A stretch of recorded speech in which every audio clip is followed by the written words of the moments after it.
I know that a lot of the things we may be talking about today were addressed with the prior co-defendants. However, I think defense counsel have raised new aspects. There's new case law to go through, and we did have to issue that order under a compressed timeline. So just for the purposes of the hearing today, I'm viewing that prior order as more persuasive authority than it would be binding, and we'll just go through it that way.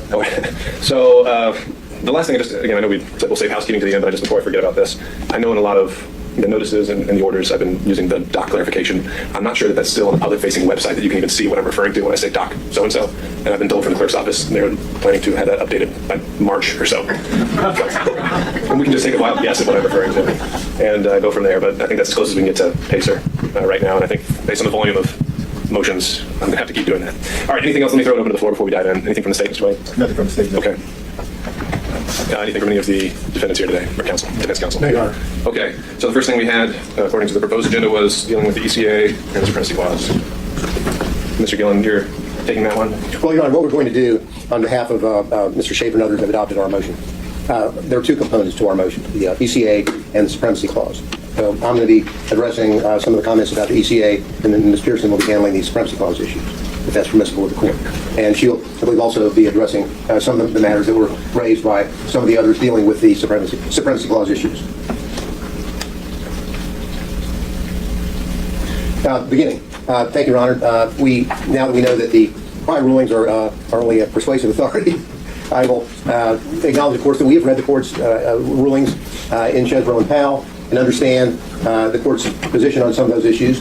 During the course of our presentation today, what we're going to be doing is giving the court our view of the ECA and our view of the Supremacy Clause and the interaction between the federal ECA and the United States Constitution, the Supremacy Clause. Some of the things that to highlight some of the things that we'll be bringing to the court's attention, and may address some of the persuasive authority that the court has previously ruled, that we would ask the court to consider our views on, would deal with whether or not, frankly, the preemption issues apply, we believe, and this will be addressed by Ms. Pearson, whether or not we think preemption does stand here and has been established, and particularly in the area of conflict preemption, where one of the standards is where state law, quote, stands as an obstacle to the accomplishment and execution of the full purposes and objects of Congress. And that's something that Ms. Pearson is going to be discussing and attempting to have the court understand our view of that, which is somewhat different from the court's ruling that it made in the Chesbrough-Powell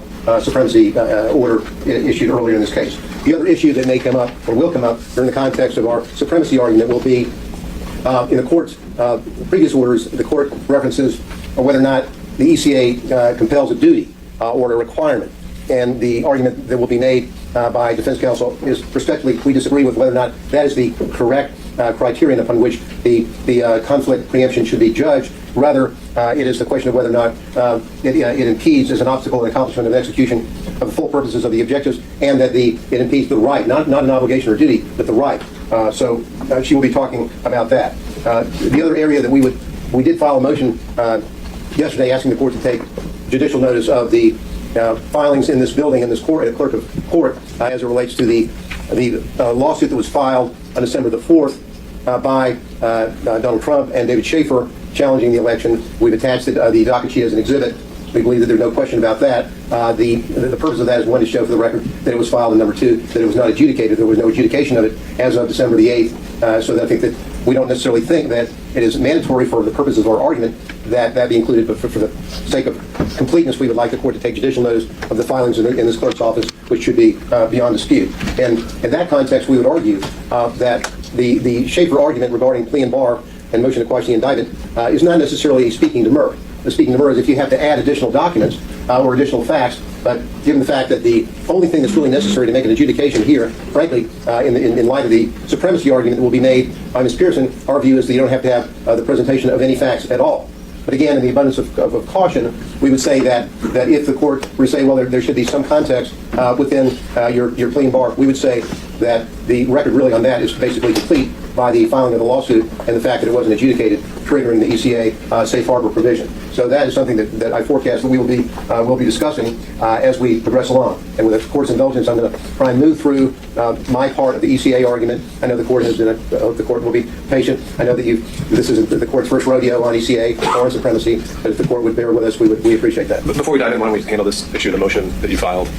I don't know if today would formally qualifies as an evidentiary hearing, but even if it's by way of proffer or judicial notice, let me just hear from the state. The two issues were recognizing the prior version before it was amended to the UCA and something that's on the Fulton County's docket. Were there any concerns about that being recognized for the purposes of the record, but not foreclosing any of the state's arguments it may make in response to it? Judge, we just object strictly on the grounds that it's not relevant to what the court's going to take up today, because as you pointed out, this is not an evidentiary hearing. When we start talking about facts that are outside the indictment, when we start talking about bringing in evidence, we're moving into that realm of speaking demur, we're moving into that realm of something equivalent to motion for summary judgment. That doesn't exist in a criminal case, so we would object for those reasons. We don't think it's relevant at this point because facts outside the indictment are just not something the court should be taking into consideration as it relates to these motions to dismiss, demurs, and motions to quash. So recognizing the relevance arguments and how applicable do you think they are to the motion under the 201 judicial notice standards, though, any concerns that what would be accepted as a fact should not be? Judge, I think as it relates to that issue, they're in the record, they're part of the court public record, and so I don't think we're contesting the factual, the fact that these documents are there and that they are what they purport to be. Not agreeing to some of the contents of them, but they are what they purport to be. Sure. Okay. And I don't think that's generally necessary for prior versions of a statute, but just counsel has asked for it, and I don't see any reason why we can't make that clear. So just for purposes of the record, we'll say that the motion filed on November 30th on those two facts is granted without foreclosing any other the state's arguments. Thank you, Your Honor. Now, first the overview. Of course, the presidential electors are created by the Constitution itself. Our view is the state must show a specific grant of authority from the Constitution or federal law to exercise any power over presidential electors. And really, here we're talking about only two such grants. The first one for the Constitution regarding appointment power to the state legislatures, and that will be addressed by Ms. Pearson. The other by Congress through federal statute, ECA, to decide presidential electoral disputes by the ECA's safe harbor date. So that's the context in which we are saying that what you're looking at here is that this is the only way that the state of Georgia has any ability to then have any kind of authority over presidential electors. The Constitution or the federal statute, the 2020 version of the ECA federal statute. So with that, I'll be talking a little bit about the ECA. Now again, the presidential electors meet pursuant to the Constitution in the respective states and vote by ballot for president, vice president, presidential electors, assign, certify a list of persons voted for, and transmit the list. And we all know the tortured history of the Electoral Count Act and sort of the chaos that had occurred in the presidential elections prior to the 1887 Act. So we're focusing here on this. What does the Act say? It says that the electors must meet and vote on the first day of the first Monday after the second Tuesday in December at the place directed by the legislator of the state. In our case, of course, that was on December the 14th in 2020. Now, second point, presidential electors shall vote, quote, in the manner directed by the Constitution. That's also a part of ECA Section 8. And then again, the electors shall make and sign certificates, talking about how they seal the certificates, certify, and all the votes of the state given for president, vice president contained therein, mail the certificates to the president of the Senate, the secretary of state for the state, in this matter, Georgia, and the archivist of the United States and the chief judge of the Northern District of Georgia. Now, the rubber really meets the road here in Section 5. Section 5 of the ECA of the 2020 version is really the meat of the coconut as it relates to what happened here and what didn't happen here in Georgia. I'm going to spend a little bit of time kind of reading this and then talking about it. And this is what Section 5 said in 2020. If any state shall have provided by laws enacted prior to the date fixed for the appointment of the electors for its final determination of any controversy or contest concerning the appointment of all or any of the electors of such state by judicial or other methods or procedures, and such determination shall be made at least 6 days before the time fixed for the meeting of the electors, such determination made pursuant to such law so existing on that date, and made 6 days prior to said time of the meeting, shall be conclusive. Shall be conclusive, and shall govern in the counting of the electoral votes as provided in the Constitution. So what that means is the state of Georgia and all the other states had an incentive given to it by Congress. The incentive was, look, if you follow Section 5, then you get to be the absolute inclusive decision maker about who is going to be the electors or what outstanding controversies if they don't exist. Only if by, in this case, the safe harbor date was December the 8th. Only if the state of Georgia gets its act together and whether there was a controversy about the electors and it had not been, if the state of Georgia had it adjudicated prior to December the 8th, then what the state of Georgia, through the certification of the governor, that is conclusive. So the critical thing here is that Every state. This is an incentive given to the states by Congress. Hey, get your act together. Congress doesn't tell the state of Georgia, hey, this is how you have to go about setting up the procedural mechanism for your determination about having a final, conclusive result of your judicial challenges. But every state can take its actions or take no actions. The state of Georgia set up whatever procedure is set up. One thing we do know here is that the state of Georgia, there was a pending challenge to the presidential election of 2020, timely filed on December the 4th, and the state of Georgia did not, pursuant to this law, did not reach have a final determination of those controversies, or in this case, this lawsuit.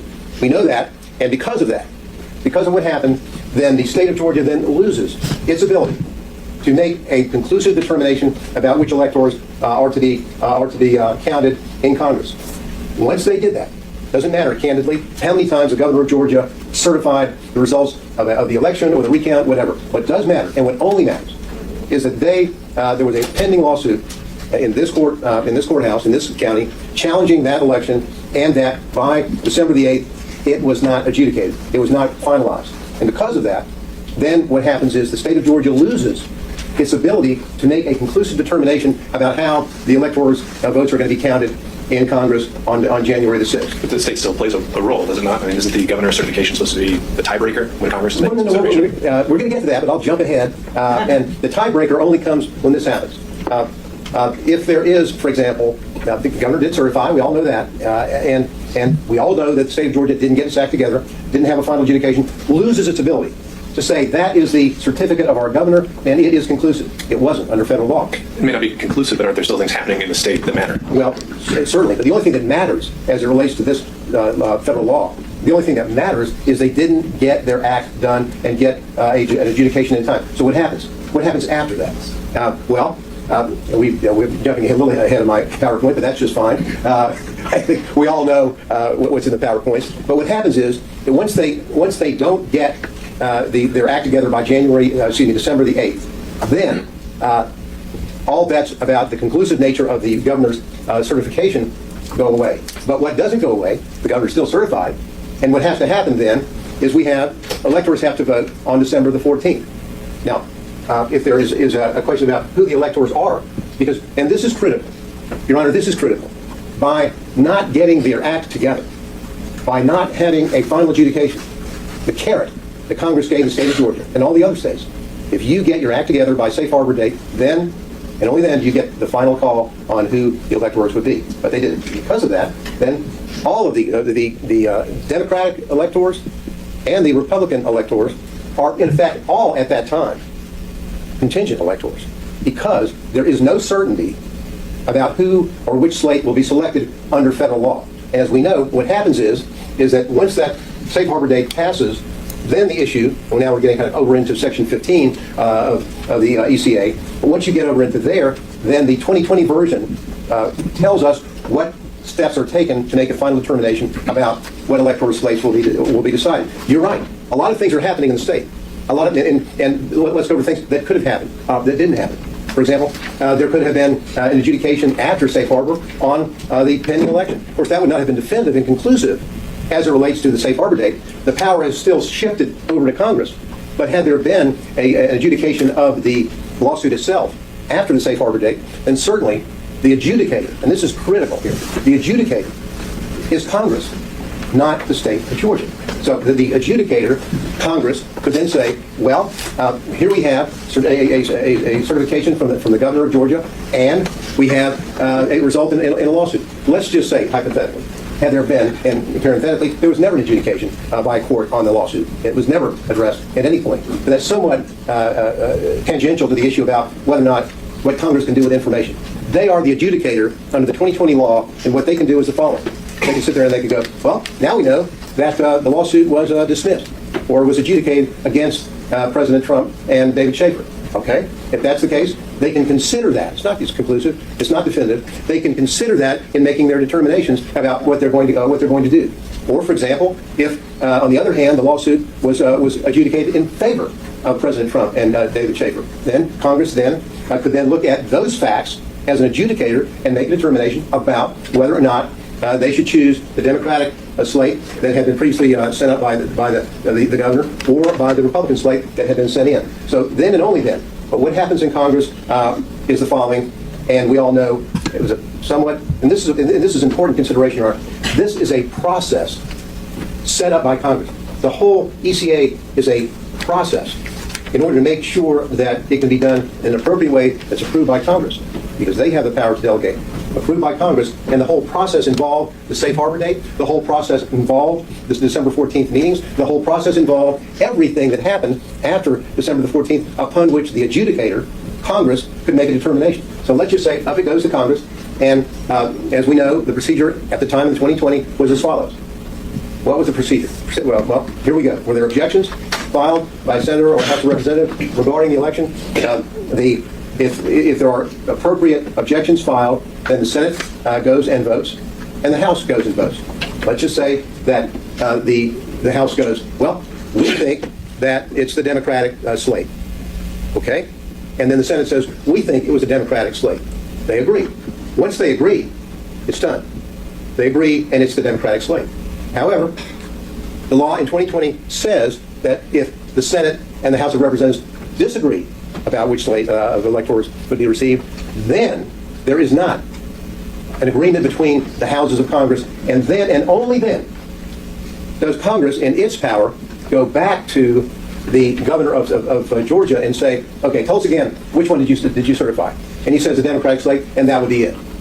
The point of all this is that at the time of the meeting on December the 14th, the meeting between the Democratic electors and the Republican electors were in furtherance of this scheme, the statutory scheme set up by Congress for a procedure to deal with these sorts of situations. And what happened is that we have a situation where the electors on December the 14th did exactly what they had to do. Because if they didn't, if they said, well, I'm afraid that the district attorney in Fulton County might indict me if I meet and show up and follow my role and play my role in this congressional process and procedure laid out by the ECA. Because if they don't show up, if they don't vote, then what happens? Then they have failed to comply with the congressional laws saying that the electors meet and vote on a certain date, and rendering moot the whole issue of whether or not there was any kind of valid considerations based on the lawsuit. And by doing that, what you've really done, and the most frightening aspect of this, I hate to throw in frightening, but concerning aspect of all this is the following. When people who are electors, understanding this process, and we know from precedent that we have the Hawaii precedent. We won't, the court is aware of all that. We don't need to spend a lot of time delving into that. Perhaps Mr. Pearson will to some degree. But with that in mind, by exercising and playing their role in this process, they did the only thing that they could have done in order to keep the process alive.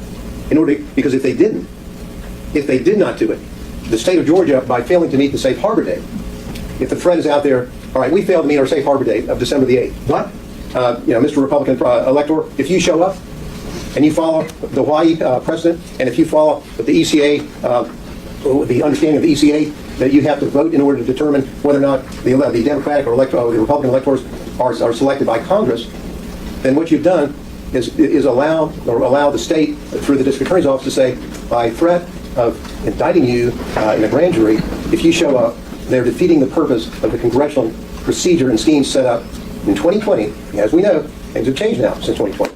And I think the best argument for proving everything we say about the ECA in 2020 is the fact that Congress amended the ECA, as we know, in 2022. But having said that, what we then have is we've got a situation where we know that, and we're not saying that the ECA is saying that there was a requirement or a duty. This is a process they've set up, and the Supremacy Clause issues, which will be dealt with soon, will address some of those issues concerning conflict, preemption that I mentioned briefly. But it's clear from Section 15 in the, we can go to, let's read it. Leave it right there, Anthony, just for a second. The next slide, really, the reason why we have this up, it really states the obvious. This is part of the Souter dissenting in Bush v. Gore, and this whole issue about Section 5 is not serious, and tells us what seems to be self-evident, at least to us, That provision sets certain conditions for treating a state's certification of presidential electors as conclusive. In the event that a dispute over recognizing those electors must be resolved in Congress under Title III, Section 15. Conclusiveness requires selection under a legal scheme in place before the election with results determined at least 6 days before the date set for casting electoral votes. But, says Justice Souter, but no state is required to conform to Section 5. If it cannot do that, for whatever reason, the sanction for failing to satisfy the conditions of Section 5 is simply loss of what is called its safe harbor, end quote. And that determination, and even that determination, is to be made, if made anywhere, in Congress. And so they're telling us the obvious. The state didn't get it done on time. They lose their ability to conclusively state these are our electors, and as a result of that, the mechanisms under Section 15 would be in place. Next slide. Again, on Section 15, there are many references providing for more than one or two or more returns from the state. And if we go to the next slide, there are essentially 5 different portions within Section 15 dealing with references to more than one of these certificate or votes. All certificates and papers purporting to be certificates is one. When all objections to be made to any vote or paper from a state. Another, the 2 houses concurrently may reject the vote or votes when they agree that such vote or votes have not been regularly made by electors. If more than one return or paper purporting to be returned from a state has been received, again, and again a reference in such case of more than one return purporting to be returned from the state. What does all that tell us? It tells us precisely what we were saying. This statutory scheme, which is set up to deal with precisely the situation that we had in Georgia. And this isn't about, well, if you don't follow the scheme, and in the end someone says, well, I think, in the end of the day, in 2022, I think that Joe Biden won. You don't decide whether to indict somebody because, in retrospect, someone says, well, we think that that you picked the losing team. My next slide summarizes some of the things that I have said, and just to get the timeline down together. So first of all, just to note for everyone, if we have multiple PowerPoints, if we can have those emailed as well, we can make this part of the record.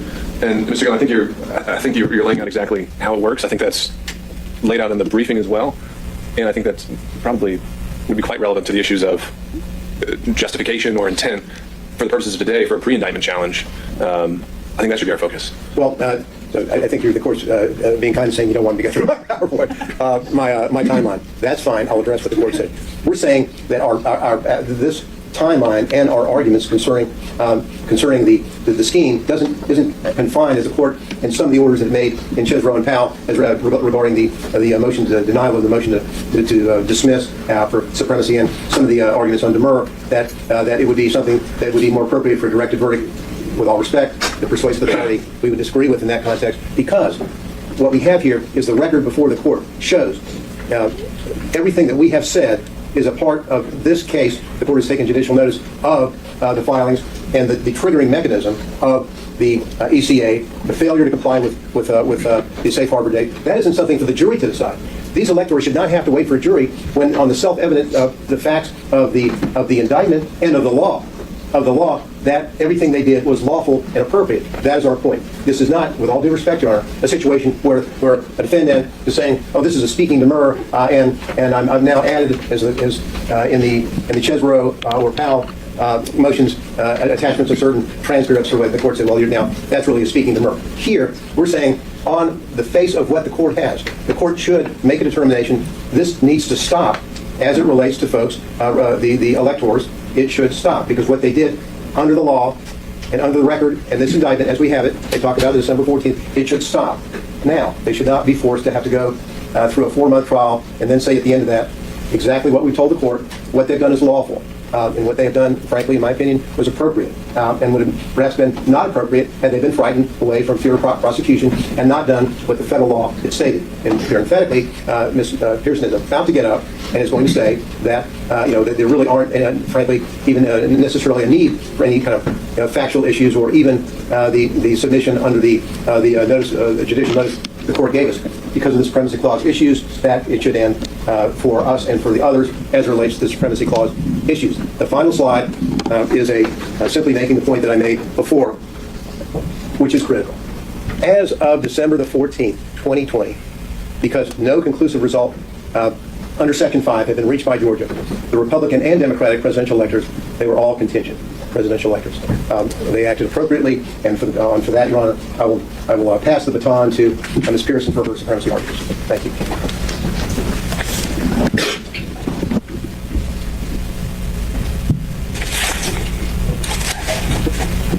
Predict that will knock something over. Let me grab my water.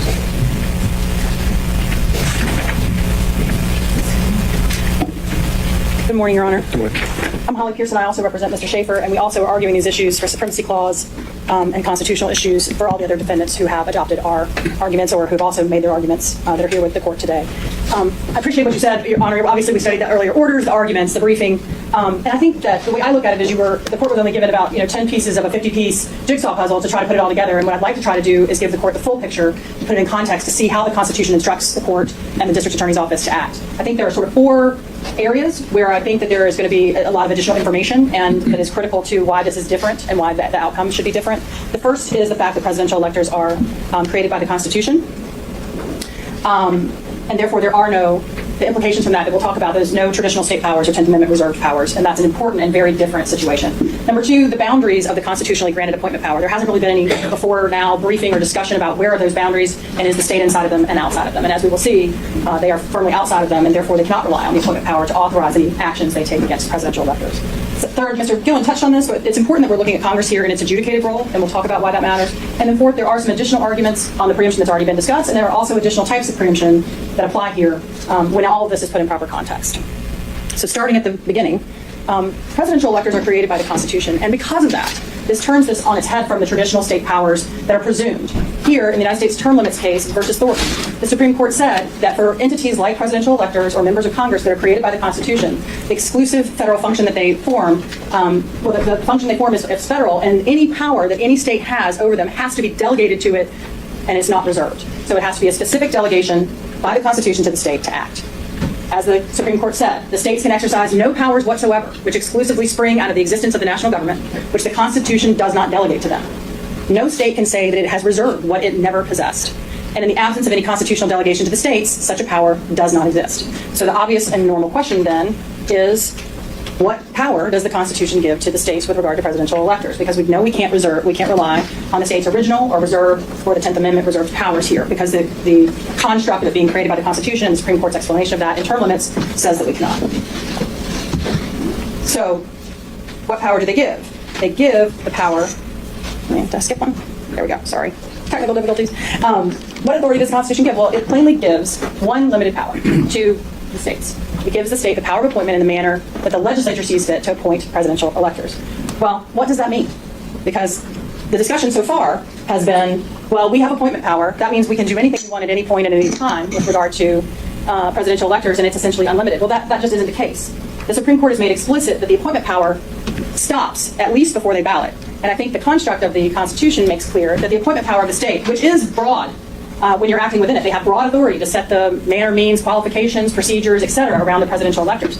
But it stops at Election Day, because the power under the Constitution to decide presidential elector disputes goes to Congress on that day. Once there is an election, Congress, under the 12th Amendment, is the only body that is allowed to adjudicate presidential elector disputes. Now, Mr. Gillen explained that Congress decided maybe it didn't want to do all that hard work itself, and it delegated through the Electoral Count Act one window of opportunity for the state to do that for it, through the Electoral Count Act, through the Safe Harbor, if they made a final judicial determination through the judicial process that's been set up in Georgia by the Safe Harbor date. But here they did not do that. And so the Constitution under Article 2, Section 1, and under the 12th Amendment make claim that Congress alone has the authority then to adjudicate presidential elector disputes. And so whatever the appointment power is, the Supreme Court and the Constitution make clear that it doesn't apply to when presidential electors are meeting and balloting. And how do you respond to the state's citation to In re Green and Chiafalo? All of those, Your Honor, are grounded in the Supreme Court specifically grounds it's sanction of the state's actions in the appointment power that is given to the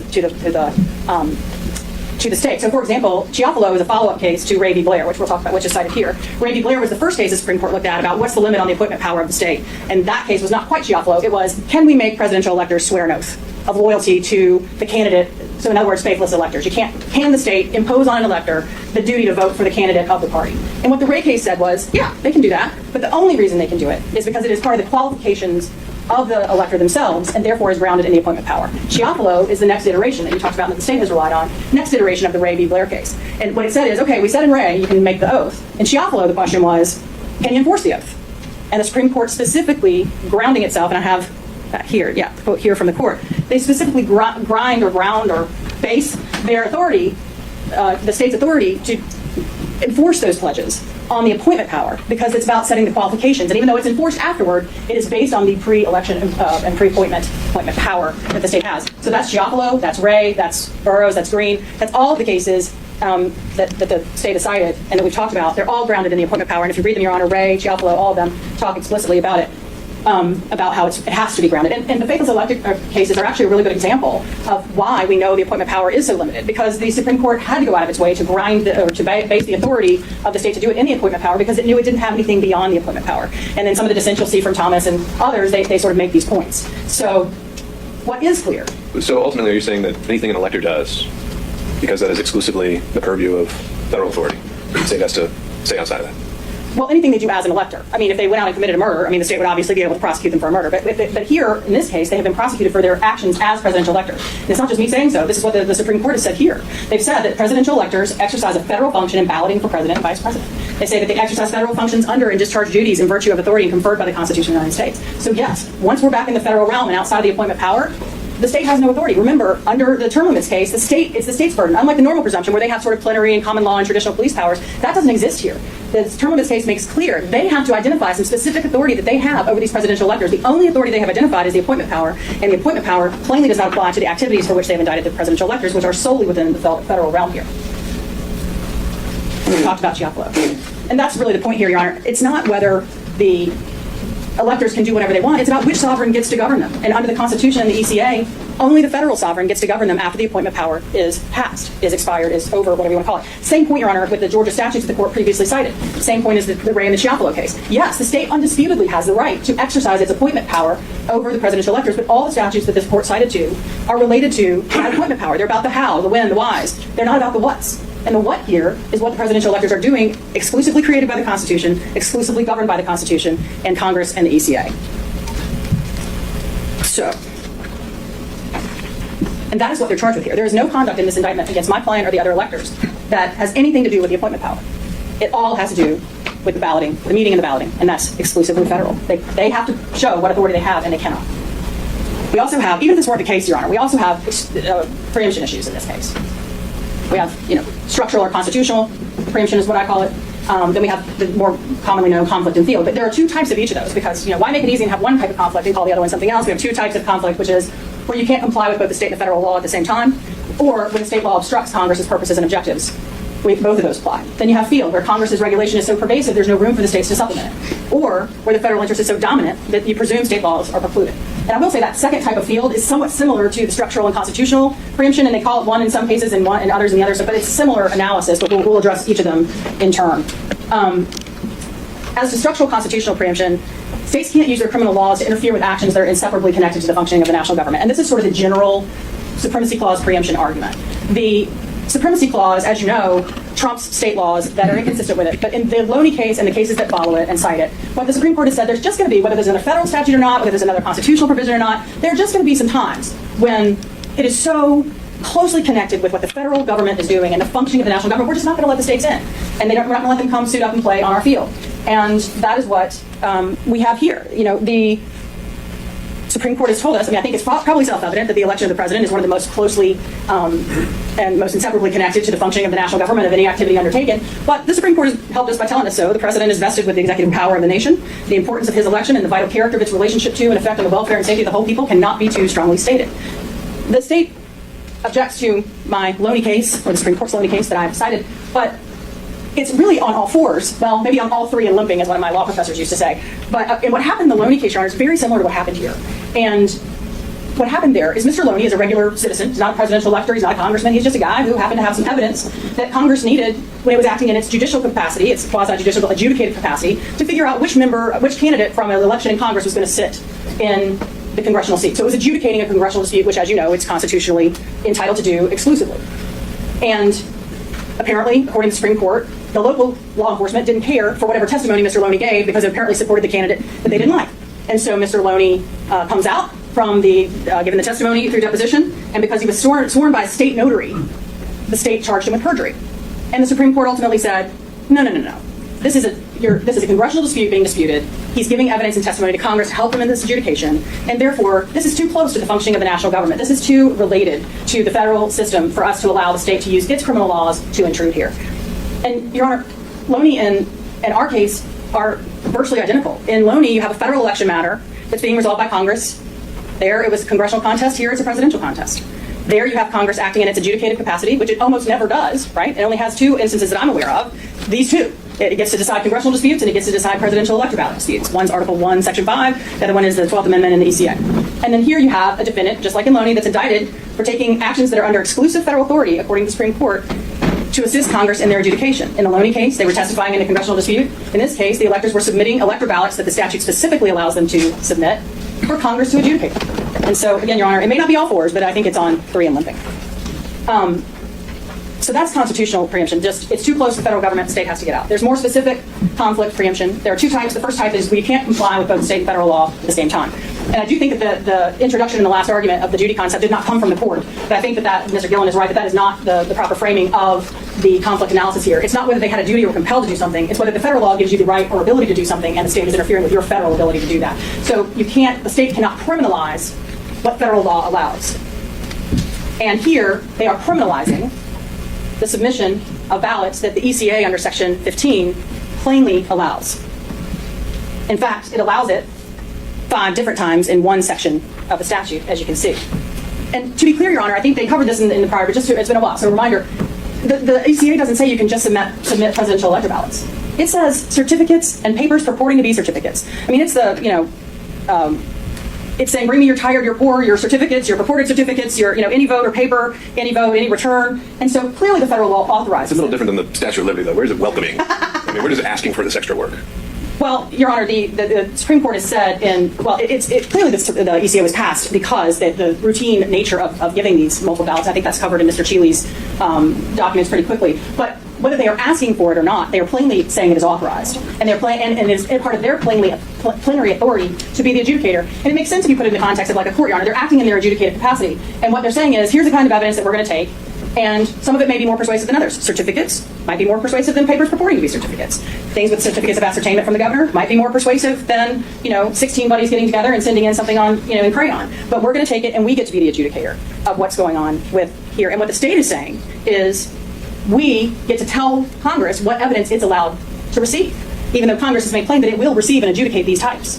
And the presidential electors here cannot fill out ballots that Congress has said it will accept and not be accused of crimes. And that is straight up conflict preemption in its most classic sense. There is also a second type of conflict preemption, just for a second, and it's when the state obstructs Congress's purposes and objectives. And that's also present here, because whether it welcomes them, hates them, or whatever, it permits them. And by criminalizing the submission of them, they're obstructing Congress's authority to receive these presidential or this evidence in its adjudicative capacity. It directly impairs the congressional vote counting because, as the Supreme Court made clear in many cases, including Bush v. Gore, and they relied on the story, history, etc., the ability to count includes and must have the ability to adjudicate. And here, Congress obviously cannot count or adjudicate what it is prohibited by the state from receiving. And so, standing in front of one side to the congressional courthouse, so to speak, in this analogy, and telling them they can't submit their evidence, but Congress somehow has a right to adjudicate it, they can't evaluate or adjudicate what they can't have. And they have said they will take it, they have said it's permissible, and the state has said you can't send it in. It's also a sort of a usurpation or a rewriting of the ECA, Your Honor. And Mr. Gillen touched on this a little bit, but here, what the ECA says, as Mr. Gillen made plain, here's what we're going to tell you, state. We've got all the power. Here's what we're going to give you. If you get a judicial decision done by Safe Harbor Day, you get to tell us who the presidential electors are. If you don't, then we get to tell you who they are. But what the state has done here is arbitrarily, based on no authority that I'm aware of, said, nope, we don't care about Safe Harbor or the ECA. What we have decided is that the governor's certification at the beginning of the process is binding and decides who the lawful and only lawful electors of the state are. And therefore, we're going to stand in front of anybody through criminal, threat of criminal prosecution or actual criminal prosecution, inside the side we decide didn't win, and keep them from sending it to Congress. Well, that's not what the ECA says. As you pointed out, Your Honor, the ECA says you default to the governor's certification at the very, very end of the process. It has no legal binding authority whatsoever on anyone until that time. If they don't meet the safe harbor, Congress can decide to consider whatever it wants to decide. It is not bound by any governor certification. It doesn't deem anybody to be the lawful. They're, as Mr. Gillen explained, they're all contingent electors. If they don't meet the safe harbor date, everybody's contingent until Congress tells us who isn't based on whatever they want to consider on January 6th. And so that is clear obstruction of Congress's purposes because you're keeping them from getting evidence to which they are lawfully entitled and which they have said is permissible and available. And then field preemption, pervasive regulation. The Supreme Court in Bush v. Gore described ECA as so pervasive as to occupy the field. In fact, one justice even suggested it was so pervasive that maybe even courts could not come in and disrupt Congress's sole authority under the ECA. But it's particularly covering the field when, as we discussed at the beginning, the state doesn't have any authority that they can point to be playing on this field at all. And then, this is related to what we talked about, Your Honor, but the dominant federal interest. We've talked about how power of Congress to judge the legality of the electoral votes is a necessary and consequent power of the power to count, and the existence of this power is absolute necessity to the preservation of government. There can be no doubt that of the primary federal interest, the dominant federal interest, candidly the only federal interest for the activities that we're talking about here. And so we would say the field is not only flooded and fully occupied by the Constitution and the ECA, but it's also got a do not enter sign for the state for the reasons we've discussed. And I think, Your Honor, in conclusion, I know we're always happy to see the conclusion sign.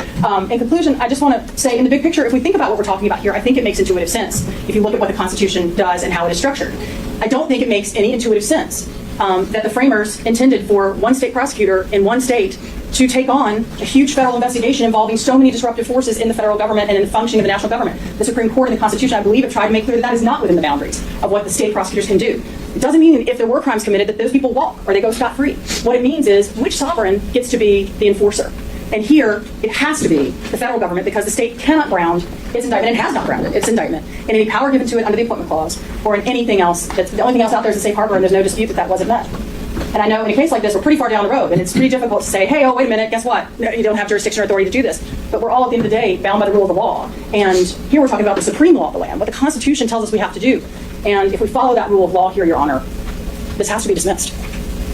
Thank you. All right, thank you, Ms. Pearson.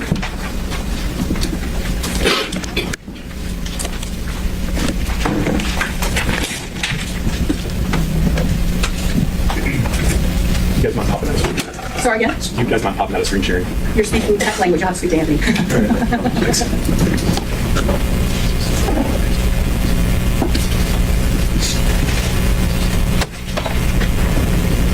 Oops. So, Judge, I want to kind of start with the elephant in the room. A lot of the other side's argument is premised on this idea that their clients were presidential electors and that the state cannot regulate the conduct of presidential electors because of the Electoral Count Act. The elephant in the room is none of them were presidential electors. None of them are presidential electors. They've never been presidential electors as it relates to the 2020 election. And so those arguments do not apply as a threshold matter. Additionally, if their arguments even were to apply, it would require some type of evidence in the record that the court can make a finding about that would prove that they are electors or that they were electors. And so until that happens, first of all, the argument's premature, but that fact is, they were not electors, they are not electors, and so none of the analysis about preemption applies to them. It does not apply to them. And so, of course, as the court acknowledged before we started, or right as we started, Your Honor's already rejected this argument. You've already found that there's nothing in the Electoral Count Act that either expressly or implicitly preempts state law. I'm not going to spend a lot of time on it, but I do want to kind of hit some of the arguments that the other side made just to preserve the record. Starting with express preemption, other side pointed to nothing. Conflict preemption, they say that, number one, you can't comply with both Georgia criminal laws and the Electoral Count Act. That is not true. The real 2020 electors did that. They complied with their responsibilities under the Electoral Count Act. Congress counted their votes, and they didn't commit any violations of the criminal code of Georgia. They also say that state law obstructs Congress's ability to count the votes. They say that this prosecution tells people that you can't send in multiple votes to Congress. Well, that's not quite true. What this prosecution says, or what we've charged these defendants with doing, is sending in documents that say that they are the duly elected and qualified electors from the state of Georgia, which they were not. That's the operative language that is behind all of these charges. They are representing themselves as the actual electors, certified by the governor, duly elected and qualified, and they were never that. They were never that. If you want to send in a sticky note, a piece of paper, whatever it is that says, I want to submit an electoral college vote for XYZ person, you can do that without getting prosecuted, as long as you are not purporting to be someone else or purporting to have authority that you don't have, claiming to be duly elected and qualified, and doing all of that with fraudulent intent. That's what they are charged with doing. So the state's position would be if there had been a disclaimer at the bottom of the actual certificate submitted, otherwise the actions of meeting, convening, bringing in a court reporter, everything else, that was all authorized by the ECA? I can't say that for certain, Judge, because it depends on a lot of other facts. It depends on a lot of other contexts. If that were the case, if there had been a disclaimer, that would have been taken into consideration, but there wasn't a disclaimer. So I can't answer that with certainty because that's just not what the facts are here. There wasn't a disclaimer. Again, turning to field preemption, they say that the field is occupied by the Electoral Count Act. It's not. What about the argument, I think it's raised in also in Defendant Cheely's brief, the idea that if Congress came back and decided to accept or certify a different slate, is the state then able to prosecute the slate that Congress ultimately accepts? Again, Judge, that's not what the facts are here, so I can't answer that question. Because It plays in the preemption arguments, though, right? Well, I can't quite answer that either because there's first a question of are we talking about complete preemption or are we talking about as applied preemption? And so I think it's very clear that there's no complete preemption here. There's no absolute preemption. They didn't talk a whole lot about as applied preemption. And that's a very fact-specific situation, and so different facts will lead to different outcomes. So I'm hesitant to wade into the waters of facts that just aren't present in this case. So again, turning to field preemption, just briefly to hit on this, they say that the Electoral Count Act occupies the field, that our criminal statutes are trying to regulate. Not true. The Electoral Count Act tells Congress how to count votes, what to do when you receive more than one vote. It doesn't authorize people to send in whatever they want. It doesn't say these are the lawful votes under state law. It doesn't say, it's legal for you to do X, Y, Z. It doesn't say anything about what someone else is supposed to do. It says what Congress is supposed to do. In deciding what vote to count, that's not what the statutes in this indictment have anything to do with whatsoever. Then they also say that the federal interests are so dominant that the state can't regulate. Again, we mentioned this, I believe, in the prior argument on this issue, but preserve it for the record, that our position is the interest is the same. The federal interest is making sure the right vote is counted. The state's interest here is making sure the right vote is counted, that people don't hold themselves out to be a public officer that they are not. And so there's no conflict there whatsoever. And again, under the idea of field preemption, you have to look at what the statutes do.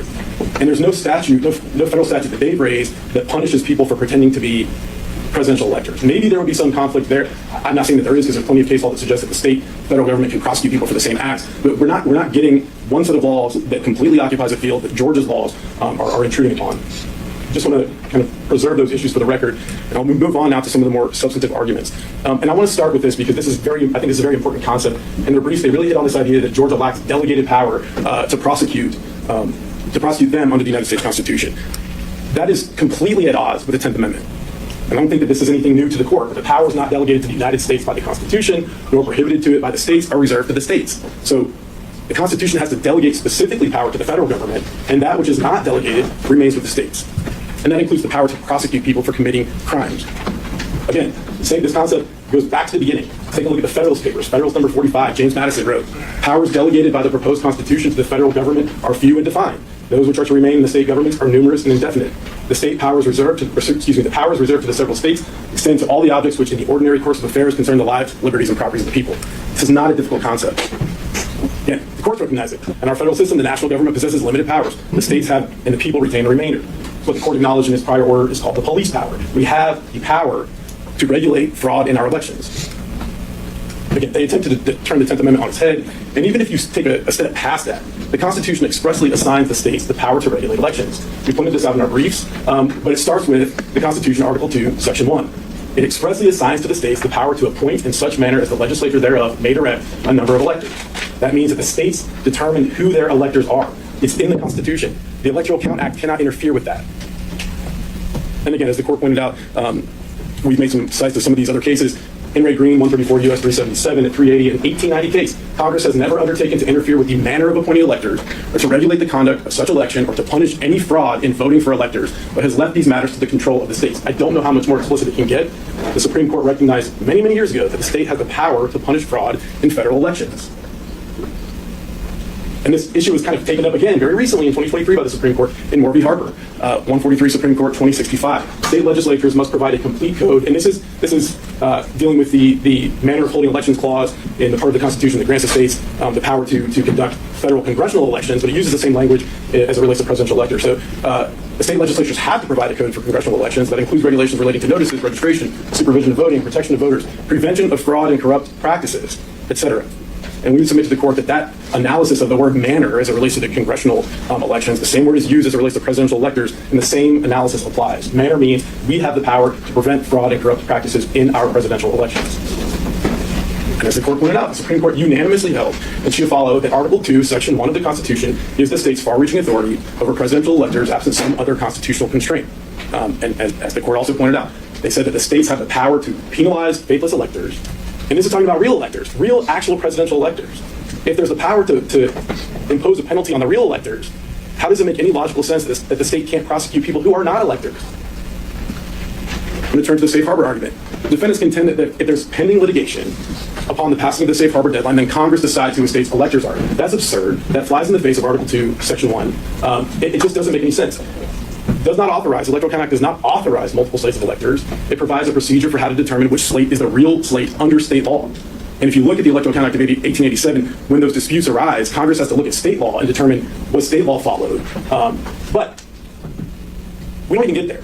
Because before you get to the issue of multiple slates having been received by the President of the Senate, there's this part of the Electoral Count Act that's being completely ignored. No electoral vote or votes from any state which shall have been regularly given by electors whose appointment has been lawfully certified according to Section 6 of this title, from which but one return has been received, shall be rejected. In 2020, one return was received from the state of Georgia. One return made it to the President of the Senate. And if there's any argument that depends on the fact that more than one return was made, it requires evidence, and there is no evidence in the record at this point. And so let's look at what 3 U.S.C. Section 6 says, and I'm just going to kind of summarize it. It says that the governor ascertains who the electors are after a presidential election, that the governor issues a certificate under the seal of the state, in this case under the seal of the state of Georgia. The governor transmits the certificate of ascertainment to Congress. That is what happened here. The governor issued not one, but 2 certificates of ascertainment that said that these defendants were not the presidential electors for the state of Georgia. And so Congress received one return in 2020 from Georgia. It was certified pursuant to 3 U.S.C. Section 6, and that ends the analysis. All this other stuff about, a dispute, multiple slates, that didn't happen. We don't get there. The defendants were never duly elected and qualified, ever. And that's the real problem. Again, there's one set of votes received by the President of the Senate. There's one set of electors certified by the governor as duly elected and qualified. The Electoral Count Act only contemplates that there could be multiple slates purporting to be legitimate. It does not authorize that. And I think I raised the argument in another brief, but I'll raise it here again. For example, Georgia's criminal code contemplates that people will commit crimes. And it provides instruction on what is to be done when they do commit crimes. Because there's some instruction on what you do when a situation happens, that doesn't mean that the law authorizes it.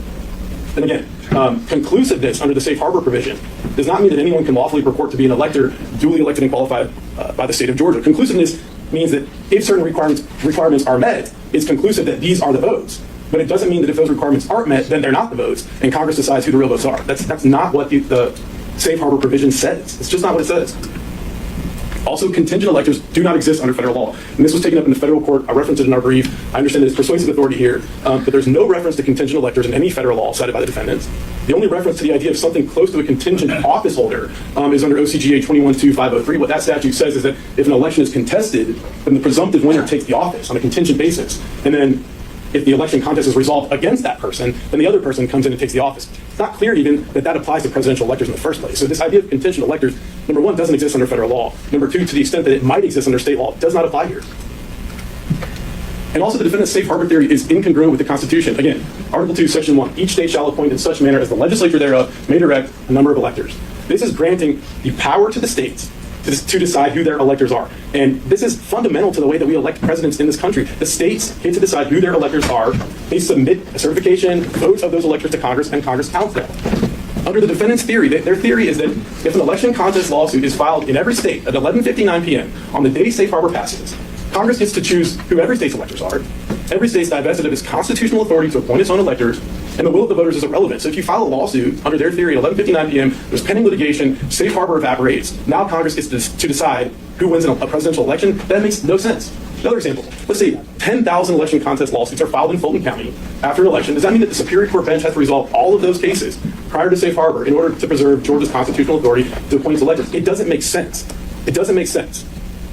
I want to touch on Hawaii. We touched briefly on this, and the other side touched briefly on it, but we don't believe that Hawaii is relevant in any way. The facts and circumstances are completely different. Most significantly, the 1960 Hawaii election, both of the certificates of vote ultimately had a certificate of ascertainment attached to them. That's not the case here. These defendants never had a certificate of ascertainment saying that they were the actual voters, or the actual presidential electors.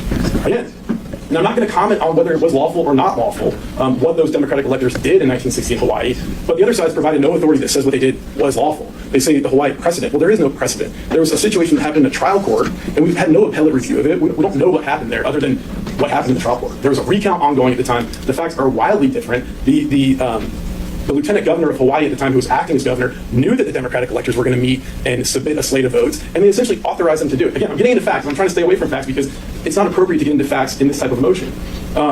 It's legally and factually irrelevant that someone else wasn't prosecuted 63 years ago under different laws, different circumstances. But on this point, just so we can set bearings, in your research of this, has an elector or someone purporting to be an elector ever been prosecuted before? I don't know, Judge. I don't know the answer to that. But you haven't found one? I have not found one. I have not found one. What I can say, if the court would like, that the archivist changed its procedures. The National Archives changed their procedures as it relates to receiving certificates of vote or things that purport to be certificates of vote after the 2020 election because of what happened. And now they've added an additional procedure to their kind of checklist of what we do when we receive these. And if it looks like something is fraudulent, they refer it out to their Inspector General's office to investigate. So just because it hasn't happened before, in our opinion, doesn't really have much effect on this case because we don't know those circumstances. Our position is that the motion should be denied. There's no provision of federal law that preempts Georgia from prosecuting election fraud. They pointed to nothing. The sets of law, the bodies of law, do not do the same thing. The general police power is reserved to the states, not the federal government. The Constitution expressly assigns power to regulate presidential elections to the states. And the Electoral Count Act does not in any way, while it may anticipate that multiple slates of votes might come in, it does not authorize them. They pointed to nothing in the Electoral Count Act that says, you can do this. It doesn't exist. It's not there. And so with that, I'll take any questions that the court might have. Anything else, rely on the briefs. All right, thank you, Mr. Wood. All right, just solely on this issue, was any party wanting to submit supplemental briefing? Yeah, Your Honor, I'd like to rebut, if I could, just a couple of points. All right, I promise I'll be let's set a time limit. Okay. Why don't we just say about 10 minutes at the most? I think that I can, although I am typically verbose, I think I can get that done, Your Honor. There are two fundamental flaws that underpin virtually everything that Mr. Wooten just said. First of all, the state just made our point for us, Your Honor. They said they get to decide who the real electors are, and because our folks weren't real electors, that all this consequence flows from that. That they don't get the protections of presidential electors. They don't get the federal protection. That is a fundamental misstatement of plain federal law. Under the ECA, unless the state meets the safe harbor, which there's no dispute they did not do in this case, both sets of electors are contingent, and the governor's certification upon which the state is relying has absolutely no authority for them to rely on that, for them to decide who the rightful electors are. That gets decided by Congress on January 6th, and not a moment before that when the state misses its state harbor. That is plainly the law under the ECA. And so the two hypotheticals outlined by Mr. Wooten about 1159 and 10,000 cases, those are just unforeseen hypotheticals in the statute? I think they are part of the reason the statute was recently changed, Your Honor, because I think there's been, if you look at the commentary and the experts on the ECA, there's been a lot of consternation about the fact that you could file a lawsuit, but that is in Georgia's control. What the ECA says is, hey, if you, state, want to set up a process that allows you to get to a final decision by safe harbor day, then we'll let you do that to be conclusive. Georgia can control that process. They've set up a judicial process. If they wanted that done differently, Georgia could do that. They did not do that here, and so they have truncated the ability of the state of Georgia to get the benefit of the safe harbor. But no, that doesn't change what the law says about what the authority is or is not here, or who the real electors are not. Their entire theory, their legal theories, all flow from the fact that they believe they get to decide who the real electors are, when the Constitution is clear that only Congress gets to decide that. And when there is not a safe harbor decision and there's a dispute, Congress decides on January 6th. That's why the comment about, oh, well, Hawaii is different because they both ultimately got certificates of ascertainment. Well, none of them knew that on December 14th when they submitted their dual slates to Hawaii, so that can't possibly have any effect on the legal analysis here. The other critical flaw in the argument, Your Honor, is they fail to acknowledge what the Supreme Court has made very plain in United States Term Limits versus Fulton, and that is they don't get the benefit of traditional or reserved powers. They don't get the benefit because presidential electors are created by the Constitution, and therefore there is no 10th Amendment reserve power. There is no traditional police power that applies to them. They must articulate a specific constitutional delegation that authorizes them to act with presidential electors. They have not, and they cannot. The law does not support their description of what the appointment power is. We've gone through that. I'm not going to go through it again. We will certainly submit anything the court wants in our PowerPoint presentations, but that description of the appointment power as unbounded is entirely inconsistent with the law, with the Constitution, and with Supreme Court precedent. I didn't hear you address the In re Green case and the language that the state cited in that. Yeah, I think we talked about that earlier, Your Honor. I believe the Green case is in the same bucket as the Chiapolo case, that it is grounded in the appointment power. I have to confess, I've read a lot of cases. I could get some of them confused, but I'd be happy to submit something on that, Your Honor. But I believe Green, Chiapolo, Ray, and maybe even Burroughs all are grounded specifically in the appointment power. The idea that Congress would say, we don't permit anybody to send dual slates, but we're going to talk about how we're going to handle it 5 different times in one section defies any credibility. Their ability to count includes their ability to adjudicate, and they can't adjudicate what they can't count. They clearly are permitting people to submit, whether they're mandated to or not, have a duty to or not, they're allowing them to. ACA is plain that they're allowed to, and that just really can't be disputed. Also, the idea that the law doesn't talk about contingent electors, well, yeah, we've come up with that term, but it clearly does anticipate that there will be some electors that are certified, for example, by the governor, and some that might be certified by the legislature. Here's how we're going to deal with that. There might be ballots and papers purporting to be ballots. So whatever you want to call that, Congress might call it purported electors under the language they have used. It doesn't matter. It's plainly addressed and allowed under the ECA, and that is the point. To the point we're making about In re Green and Chiapolo, Your Honor, the state cites Moore versus Harper. I think there's just a fundamental misunderstanding there. Nobody disputes that the state gets to act broadly in its appointment power. It's just that's not what it's done here. Same thing with Harper. They get to act broadly in their control over elections, but is also specifically given to them under the Constitution. That has nothing to do with what the boundaries of those powers are and how far outside of them they are here. And I mean, I hear that, I've seen this in the other arguments, but it's very frustrating to have gone through at length multiple cites to precedent, multiple cites to statutes, multiple cites to all of that, and then have the state say, we cited no authority for this and no authority. If by no authority you mean the Constitution itself, Supreme Court precedent, and federal statutory sections ad nauseum, then yes, we cited nothing. But if that is not what you mean, then we have cited all kinds of authority that countermands the authority they have cited, and they have not addressed the authority that we have cited. Let me check with my team just real quick and see if there's anything else we need to address. Okay. Thank you, Your Honor. Thank you. Judge, if I may just, there were a couple arguments that were raised in the PowerPoint that I don't know that they have given the brief, so we would request maybe 10 days to provide any supplemental research. All right, and any from the defense? I think if they submit something, Your Honor, we'd like the opportunity to respond if we think it's necessary, since it is our motion. All right, so if the state, we could have that by COB on the 15th? Yes, Judge. And we can set a reply to the reply, or sort of rebuttal, by, and I think at that point you're running into perhaps your break, but maybe we'd say by the 2nd. All right. Okay. I think we probably, hoping everyone packed lunch. I think we probably need to take our other than noon break here. I'm wondering if we could be back and begin the next argument before we're looping in, I presume by Zoom. I don't know if the other co-counsel are joining us in person or by Zoom for the, what I was thinking would be some straightforward arguments on scheduling that they had raised, and then we can pause where we are and then resume.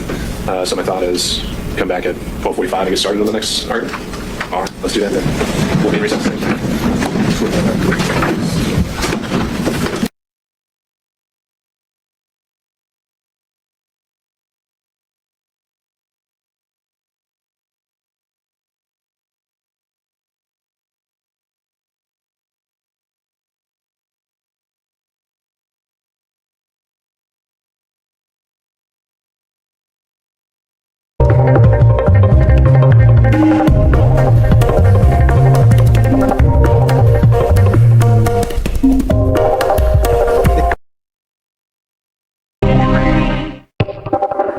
Message, idea, subject matter, or content. Now, that's devolved into a bunch of different types, political, commercial, and other speech. But as a floor, the First Amendment says that the government cannot do that. And that any attempt by the state to restrict political speech, when we're going to look at it, has to be reviewed under a strict scrutiny analysis. Now, the strict scrutiny analysis is what ends up meaning that when most courts look at this, all of the political speech, the attempts to criminalize, the statutory restrictions are shut down. This is a little bit different from intermediate speech, intermediate scrutiny. Intermediate scrutiny is what they looked at in Alvarez. And in Alvarez, which is cited, is the Stolen Valor Act case. And in Alvarez, the defendant in that case said, listen, I'm a Congressional Medal of Honor winner. Lie. Absolute lie. And the Supreme Court looked at it and they said, well, yeah, it's a lie. But the First Amendment, even under intermediate scrutiny, is going to say, we're not going to criminalize that activity. We're going to allow him to say that. So even under intermediate scrutiny, there's tons of protections, but then it gets ratcheted up when you're dealing with political speech, which is what this is.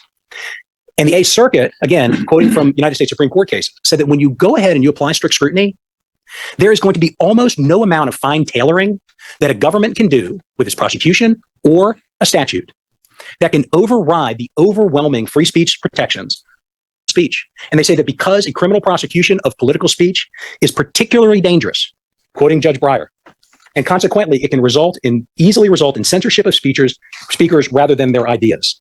So what they're saying here is they are saying, listen, I get it. There's an interest in having some type of restrictions on the manner of speech that we have on elections. We want to have good outcomes here. But we're going to weigh that against the chilling effect of restricting that speech as it relates to the elections. And the Constitution and the Supreme Court have said, we're going to put up with a heck of a lot of speech before we quiet it, because the result of telling somebody or prosecuting somebody for saying something about an election that a DA disagrees with is terribly, terribly dangerous in our society. And we're going to potentially shut down all of that speech with regard to views we don't agree with. I'll get the word out. If there's a dissenting opinion. Dissenting, thank you. The cases, the kind of the window setting and Yes. or scene setting rather, and these broad principles you're referring to in these cases, most of these aren't they facial challenges where they're striking down a statute in its entirety that is solely and very obviously targeting speech. Well, I think that that's right, but I think that you can attack the indictment here and the statutes under which it's charged upon just within the four corners of the complaint. Again, we're going to accept everything in there that they say is true, but even when we're accepting everything that they say in there is true, it doesn't reach up to these, and they are broad principles. But just unclear what lane we're in, though. Yes. The argument isn't like many of these cases that we read about in the established principles that the fraud statute has to go away. It's as applied here. It's unconstitutional. As applied here is unconstitutional. Yes. So we have to get over that first hurdle of whether we can make an as applied challenge. 161020 should be attacked facially. Okay. Haley makes that hard, but I think that it should be attacked facially. That probably is, the rest of them would be as applied. And then the next thing, Your Honor, again, kind of going, I'm sorry. No, go ahead. Oh. And once we decide that this is, once we decide that it is political speech, both the state and the legislature have a duty to do two things. They have to show that there's a compelling state interest with regard to what they're doing. And they also have to show that the restrictions on the speech are as narrowly tailored as possible. That's what I'm getting held up on again. Yes. Because that whole line of analysis, the legislature has nothing to do with this, right? Because the statute is what it is. Right. So in terms of whether it's been narrowly tailored or whatnot, if we're as applied, that's not really coming in, right? No, you're right with regard to the attack on the statute, but what I'm getting at is the prosecution here, and the point being with regard to all the statutes that are at issue and everything that they're prosecuting, is that as applied, none of them can stand because, and I'm about to get to this, because there is counter speech available. And the counter speech that's available, and that's discussed a lot in Arneson, what the courts say is, listen, if you have debate and you have false speech, the Supreme Court has said, listen, the remedy for speech that is false is speech that is true. This is the ordinary course in a free society, and the response to the unreasoned is the rational, the uninformed, the enlightened, the straight out lie, the simple truth. And what happened in Arneson is that the court said, listen, if you say something false with regard to this ballot referendum, somebody else is going to pick up the ball and say something true. And you're going to have an invigorated debate about those issues, and that'll wash out in the election. What do we know about this case? Every single thing, every act, every count that's talked about in this case was published in real time. Every single thing was very, very hotly contested. There was more than enough, a ton of counter speech. And what happened? What happened is the court challenges were resolved. Joe Biden was put into presidency in January of 2021, and we were done. I don't know if that really makes a distinction, because if, as the state's theory as alleged had succeeded, you wouldn't then stay here. I would presume that the prosecution is now greenlit under these same principles. Under these same, I'm sorry. If it's violating free speech regardless, Right. it doesn't matter whether it was successful or not. No, it doesn't matter whether it's successful. No, that's exactly right. All I'm saying is that part of the American experience is saying, listen, we're going to allow, it doesn't matter whether it's successful or not, absolutely right. But what I'm saying is that the counter speech here that was available led to a result that apparently the state wants. And the counter speech led to robust debate, court cases, and you got a result. And that is what the framers were trying to protect. That's what Arneson was trying to protect. That's what the United States Supreme Court is trying to protect in virtually every single case that they talk about. And I've noted here that when you look at the various cases, and I've cited a ton, these are a hand, I mean, you can cite Supreme Court cases and First Amendment cases all day long.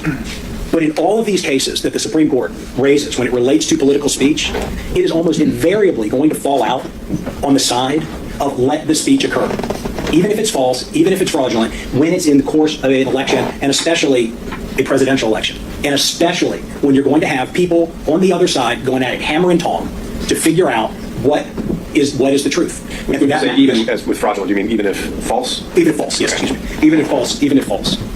And the Supreme Court has come again and again and again and said that this type of speech, we're going to protect it even though it's false. And the state here in its indictment, the entire premise is, well, what you're saying is false. What you're saying is wrong. As of December the 3rd, when you have a result of the election, you ought to have known that Joe Biden was the winner. And because you said Joe Biden's not the winner, because you filed a lawsuit and you had electors go and vote, and because you got on TV or did a tweet or came up with a legal theory, we want to put you in jail. That is anathema to our history, and it's anathema to the First Amendment. And I also cite cases here with regard to Georgia that are in accord. And, Your Honor, before I kind of jump ahead, We talked a little bit about whether resolution is right. The Georgia Supreme Court, in a series of cases, have said that even if you have an as-applied challenge, you need to decide that case up front when it involves a First Amendment constitutional challenge, maybe not the same with other constitutional challenges. It also says that the court can consider a demur based solely on the state's averments, and that's all we're asking here. We're not asking for anything else other than what's in the four corners of the complaint. And so, taking all that, and I've truncated it quite a bit, but if you look at the cases, if you look at what's in the indictment, this isn't close. The defendant's statements and actions here are challenging the processes of the 2020 presidential election. It is political free speech. Once we know that it's political free speech, subject to strict scrutiny, the state tries to impose a viewpoint restriction on the defendant. You did not accept that Donald Trump won, and the entirety of the indictment is focused on punishing defendants for that speech.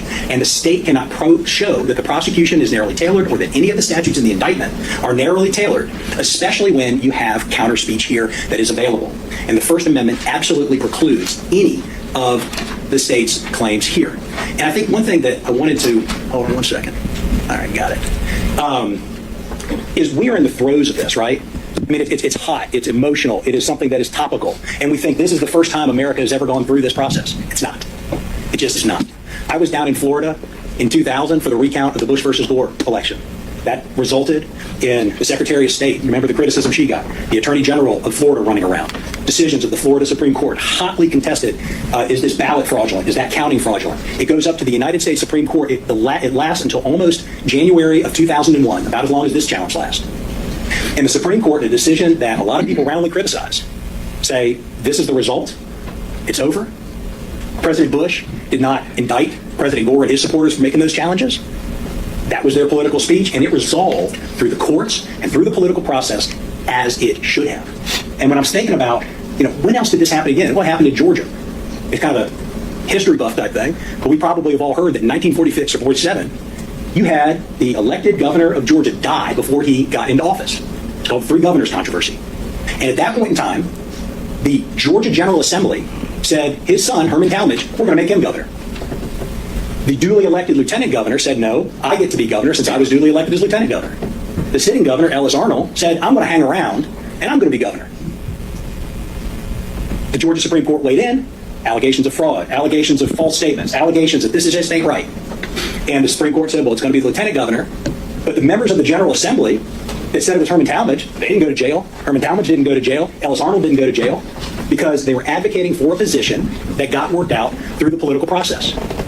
In 1876, this is probably one of the craziest ones, Hayes versus Tilden. This led to the enactment of the ECA. Tilden was the popular winner. He was one vote shy in the electoral count, and Congress disallowed that one electoral vote from Oregon. They then didn't know who it was. At least according to the research I've done, this almost led to a second civil war. You have Congress put together a 15-member panel to figure out who's going to be the president, and it ultimately gets decided in a hotel room. Nobody went to jail. Very recently in Georgia history, the Kemp versus Abrams governor's election. Stacey Abrams said Brian Kemp didn't win. He illegitimately won. The election was based upon voter suppression. Numerous lawsuits won. She lost every one of those lawsuits. Stacey Abrams wasn't prosecuted, nor should she have been. Al Gore, Abrams, Kennedy, Tilden, Talmadge, members of the General Assembly, they are not prosecuted because what they were doing, even though they were pointing fingers back and forth saying, you're committing false statements, I'm the governor, you're the governor, I'm the president, no, you're the president. Those came out in public, and they were hotly contested, and the First Amendment protected all of that speech. But once we start punishing people for taking the positions and challenging elections, I've challenged lots of elections in 25 years of practice. I've been involved in tilting at a lot of windmills. Once we start saying that you are going to go to jail for doing that, those types of challenges are going to dry up. And that is precisely why the First Amendment and the Supreme Court have said you can't do it. And to get to a question that Your Honor asked earlier, when has this ever happened in our history? Didn't happen with Tilden and Hayes. Didn't happen with Jefferson and Adams. Didn't happen with Bush versus Gore. Didn't happen with Kemp versus Abrams. This is it.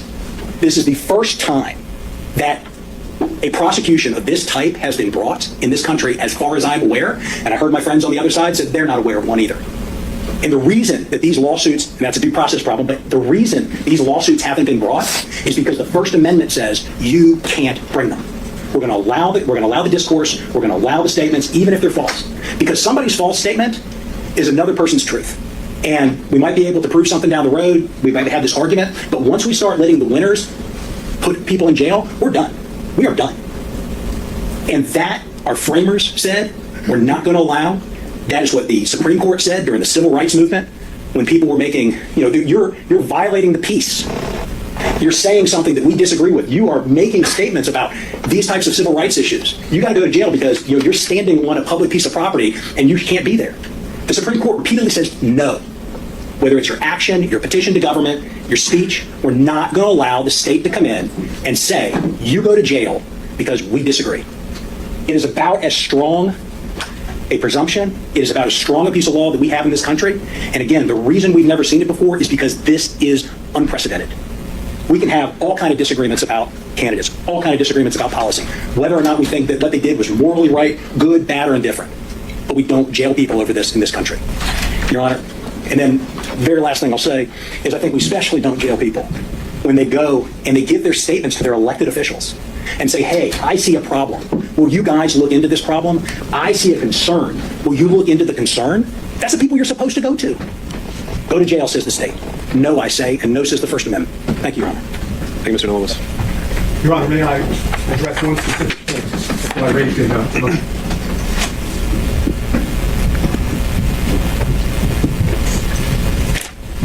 Good afternoon. I do not intend to reiterate anything that's already been said by co-defendants counsel. He did a phenomenal job.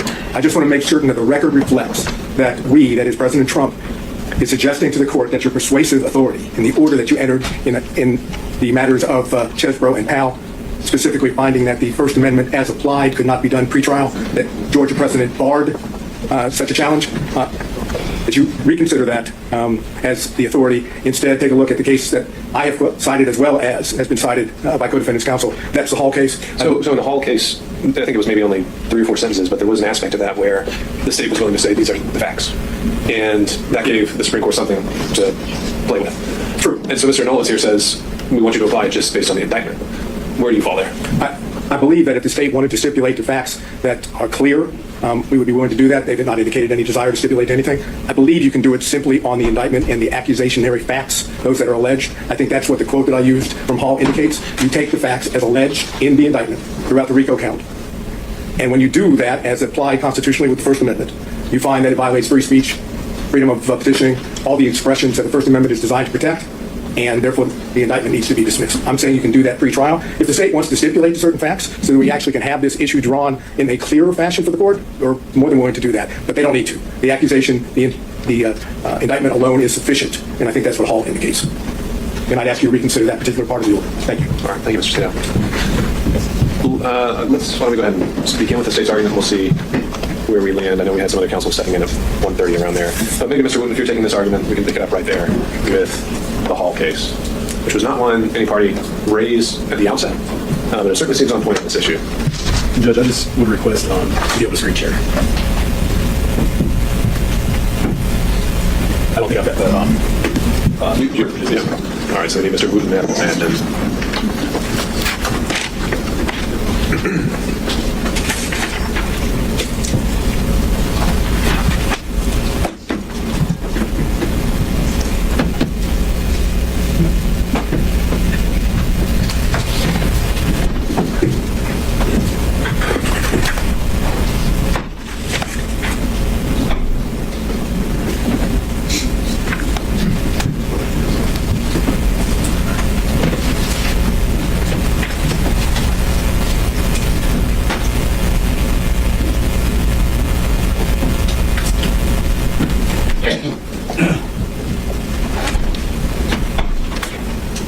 Judge, and I will just jump right into Hall, Judge. As you pointed out, the state's position is that Hall does not apply here.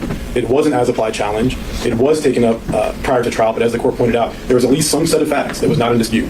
So not only, and as the court indicated, that the state indicated what it believed the facts would be, and that was part one, but also the defendant did not contest those facts. And as the court pointed out in its order on the prior hearing on this issue, all of these facts are very, very, very contested. You can look But at I think what I heard was Mr. Sadow and the defendants here saying that just for the purposes of an as-applied challenge, they would be conceding the facts as laid out in the indictment. Perhaps not the part where it says everything's unlawful, but debate that the facts as alleged. And then I know this was a 4-3 decision, I know, and so there was a vigorous dissent, but there's the statement here where Justice Sears appears to say that as-applied challenges should be allowed pre-indictment. What do you make of that? Well, Judge, I think you hit on something important, which is that if they're not willing to stipulate to all of the allegations, the intent requirement, the unlawfulness, all of it, you can't stipulate to some of the facts that don't establish the offense and say, let's make a decision. I think that's not congruent with Hall. I think in Hall there were facts that were stipulated to that, but for the constitutional challenge, established the essential elements of the offense. And then the examination was able to be made on that limited set of facts. And so here, I mean, as an example, let's take a false statement. I think that they would have to stipulate, and not, again, our position is that they can't stipulate just for the purpose of this argument. If the fact is stipulated to, it's stipulated to in the entire matter, is our position. They'd have to stipulate that for a false statement, that the statement was false, that it was within the jurisdiction of a department or agency of state government, they knew it was false, going beyond just the allegations in the indictment, going to, things that they've indicated in their pleadings are required to for a conviction. They'd have to agree that they knew that those statements would come to the attention of a department or agency, et cetera. So I don't know that they're willing. To me, that sounds like a guilty plea. Well, let's pause there. For the purposes of an as-applied First Amendment challenge, Mr. Nolowitz, any thoughts on what facts, if we're just looking at the four corners plural of this indictment, right, what facts are to be stipulated to or agreed to? Well, I mean, I think he's right. I'm not going to stipulate the veracity of the facts for all purposes going forward. That's just for the purposes of an as-applied First Amendment challenge. The as-applied First Amendment challenge. That everything in here is alleged. That everything in here, I mean, again, we're not stipulating to it for trial or for evidence that they afford, but if you were to look at everything in that indictment, it's saying, just like on a civil motion to dismiss, we're going to take as true everything in there. It doesn't stand under this. Which you just your general demur framework, right? Yes.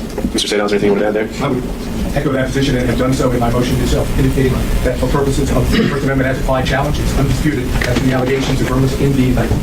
Okay, Mr. Wooten, back to you. Judge, Hall does not say that the defendant in that case stipulated for the purpose of an as-applied challenge. It says that they did not contest the facts, period. So our position is that you don't get to, stipulate to the facts here, but then contest them here. We do not.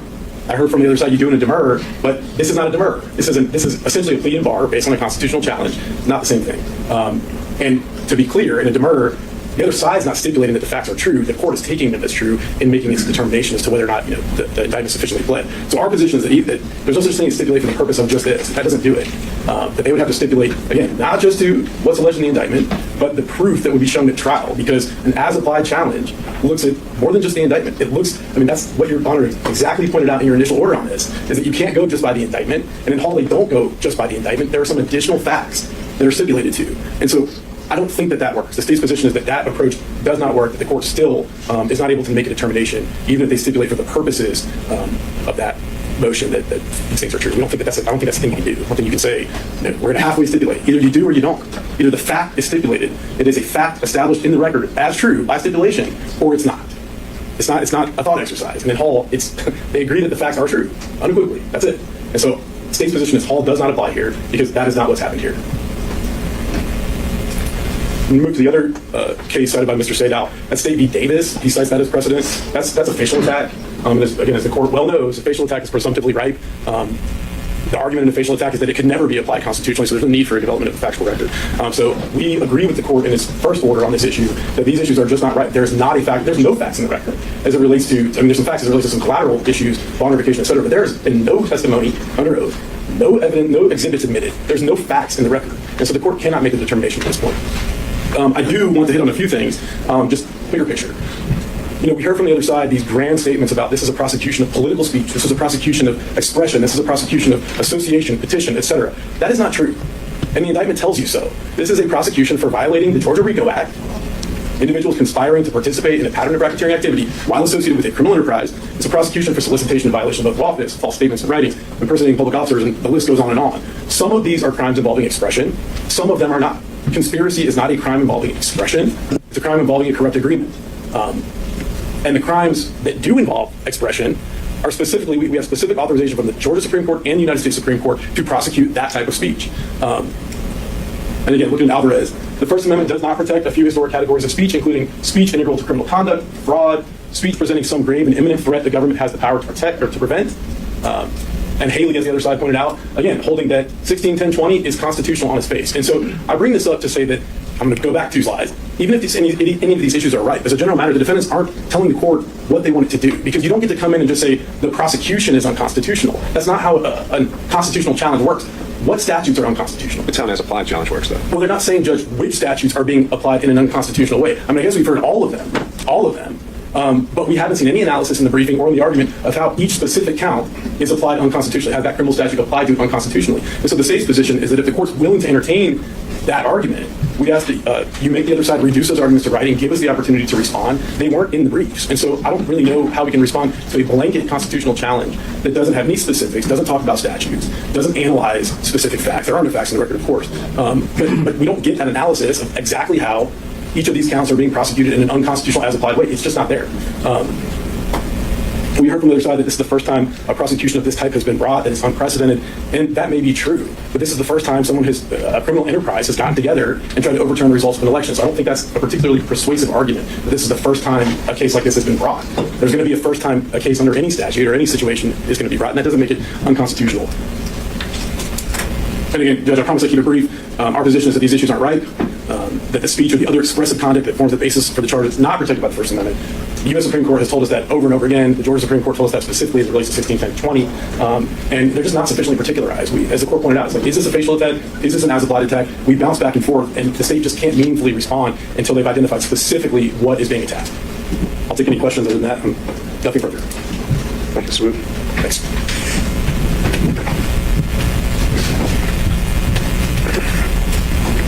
Very briefly, Your Honor, again, with reference to the Alvarez case, the Arneson case talks about it and says that, yeah, these certain types of false speech we're not going to give protection to under an intermediate level of scrutiny, but once it gets involved in political speech, yes, we do. The First Amendment covers it. The other thing, just 2 quotes. A prosecution motivated by a desire to discourage expression protected by the First Amendment is barred by the U.S. Constitution, and it must be enjoined or dismissed, irrespective of whether the challenged action could possibly be found to be unlawful. That's in our brief. U.S. versus PHE, 965, Fed 2nd, 848. Freedom of speech is protected not only against heavy-handed frontal attack, but also from being stifled by more subtle government interference, such as via post hoc prosecutions for political expression and activities under the guise of enforcing general criminal prosecutions. That's in our brief. And they have not been addressed here. It is staggering to me, that the state would stand up and say, we accept every allegation for the purposes of this indictment. We'll accept them all as true. And they can't defend it under the First Amendment. But where in there is there non-political speech? How are you defending this? If everything you say is true, it's right for decision, that's what Hall says, and they're not defending it. One thing I wanted to point out, and I should have pointed out in my original argument, and it's in our brief as well, all this is in our brief, they decided not to respond to it, it's in our reply brief too, is the state has looked at, and this goes to the unprecedented nature of this, the state is saying, listen, you have violated the election laws of the state. You are interfering with the way in which presidential electors are chosen. Voter challenges are made. There's a place called Title 21 of the Georgia Code, 600 annotated pages. I looked at it, I've read it, I know it. 90 sections talking about prosecutions, felonies, misdemeanors. That code, those actions that the General Assembly put together to ensure that we have free and fair elections in this state doesn't make its way into the indictment. Not one place.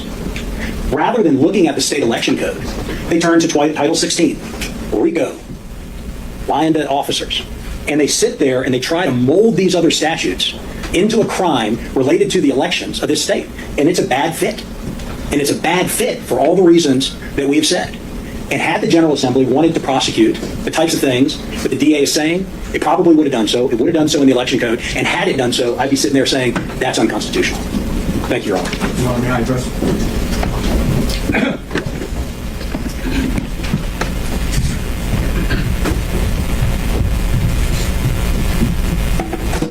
Again, I will be specific. I've taken another look at Hall, and I searched for the word stipulate. It doesn't exist.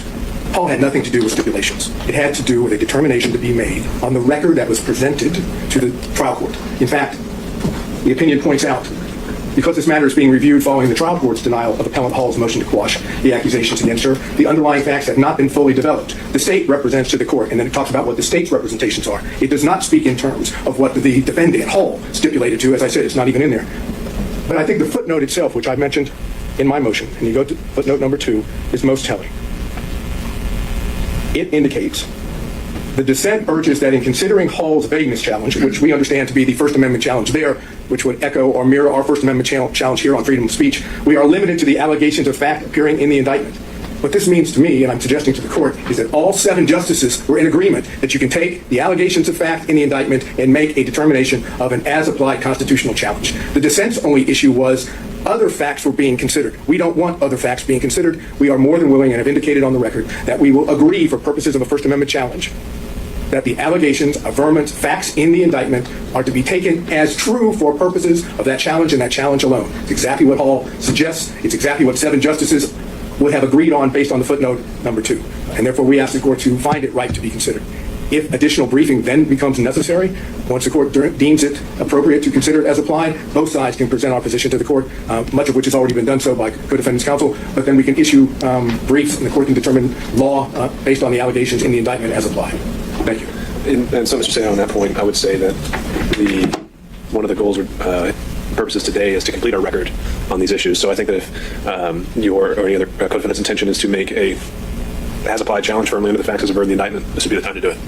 So, not right now, but through briefing. I was going to say, this in the pre-trial stage. Yes. How much time would you give us to do that, sir? I wonder if we could stay on the same briefing timeline as we had with Mr. Schaefer's counsel. I believe that was 10 days? No, I think it was a little bit longer than that. We had the state replying in that instance on the 15th, and then any rebuttal or sur-rebuttal, whatever we want to call it, by the 2nd. Seems appropriate. Everyone agree? All right. Well, just to be clear, is that I think they would be going first, since he's saying that they're doing a more specific as-applied challenge based on the facts of this indictment, and then the state would have the ability by the 2nd to respond. I recognize that is a time when most folks are off, so if the state needs more time and wants to ask for it, we can take it up then. okay? And Judge, just to be clear, would those supplemental briefs also include the issue of vagueness? Any additional argument on the issue of vagueness? It can include whatever you want to. Thank you. Sure. And if the court will permit, we'll try to do one consolidated brief, if that's agreeable to all counsel. Sounds good. Thank you. All right, let's transition over. I believe we should have, we had noticed for counsel for Mr. Meadows and Mr. Clark. I don't know if they were appearing. They both in person? All right. Is there any way we could make some room at counsel? I know we're a bit tight here, but. Okay, well, then maybe. We're going to start with Mr. Meadows? Sure. All right, sir, if you can introduce yourself for the record. Yes, Jim Durham for Mr. Meadows.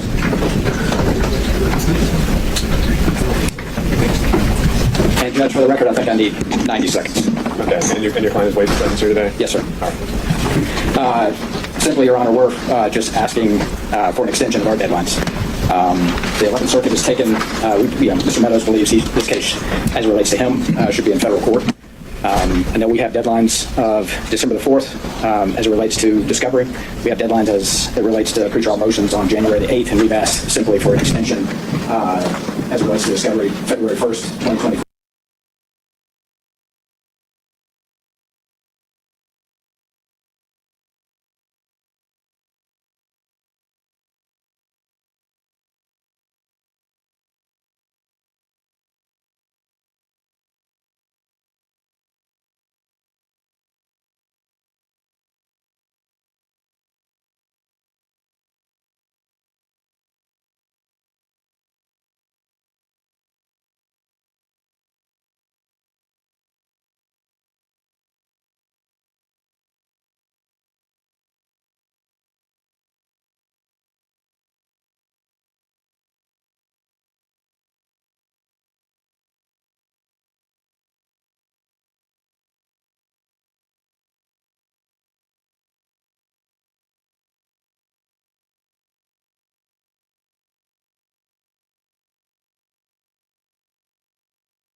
Just take a second and then we can come back. Okay.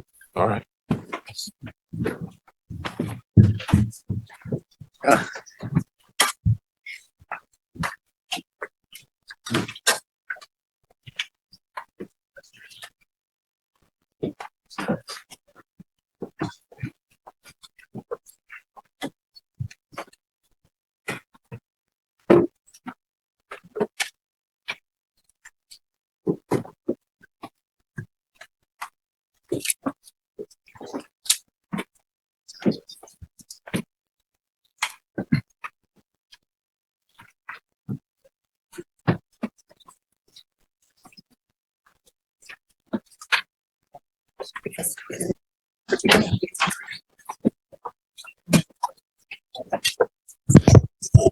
All right, let's go back on the record, Mr. McDougall. Thank you, Your Honor. So when we filed our motion for an extension, we filed it the day after we had gotten a scheduling order in Mr. Clark's bar case in D.C. And we are litigating in 4 forums. This court, the 11th Circuit, the D.C. Bar Evidentiary Forum, and the D.C. Circuit. And I detest whining by lawyers, but there is only so much that our team can get done. The wrong profession then. Yes. So we were asking for time to get it past the bar hearing for the discovery deadline and the motions deadline. And as we have just informed the court at the bench, we have a change of circumstances in the bar case, which we think will change that schedule. The exact change has not yet been determined. As the schedule ordered on November 7th is still in place, but we expect at least some of that to change. That means that I don't think we need quite as much time as we asked for in our original motion. But you know, when it rains, it pours. Another unrelated case, I have a brief due in the Court of Appeals on January 8th. So it just never ends. So what on the discovery deadline, I believe the court indicated at an earlier hearing that it was less inclined to grant extension on the discovery than the motions deadline. And so what I would propose is that we be given 1 week on the discovery deadline. I think we can live with that. And then on the motions deadline, we would like to get that into February if we can. Is there a particular date in February you're proposing? I don't have my calendar in front of me, but I think the middle of February would work, I think. Okay, let me turn it over to the state. And I think what I think becomes relevant in this discussion is the state's recently filed motion asking to specially set the case. And so I don't know, this would be going to Mr. Wade, perhaps. But essentially it seemed like the state's position or recognition would be that the earliest this case could possibly be scheduled would be a targeted date of August. In light of that, what's the state's position on these 2 motions from Mr. Meadows and Mr. Clark? So respectfully, Judge, the state stands by its initial filing of that proposed scheduling of the case. The problem with what counsel... You mean the March trial date? The March trial date. Okay. The problem with what counsel is proposing is that he's asking us to somewhat depend upon what is going to happen in this administrative process that we don't believe has anything to do with what we're doing here. In terms of the discovery, we don't understand or know what's going to be turned over, the amount or how voluminous the discovery is, which would then affect what we would have to file to respond to it, or any motions that we need to file to get around some of the discovery hurdles that are placed based upon what they turn over. So we're not going to consent. Well, let me work through that first aspect, though. I know the state had asked, I think it was the day after the indictment was returned, for a March trial date. And some other things have happened since then. And I think the state said in its most recent filing and recognized that they don't want anyone severed. And yet we have the lead defendant scheduled to be in another trial at that exact same time. So how could we still stick to a March timeframe? So we believe that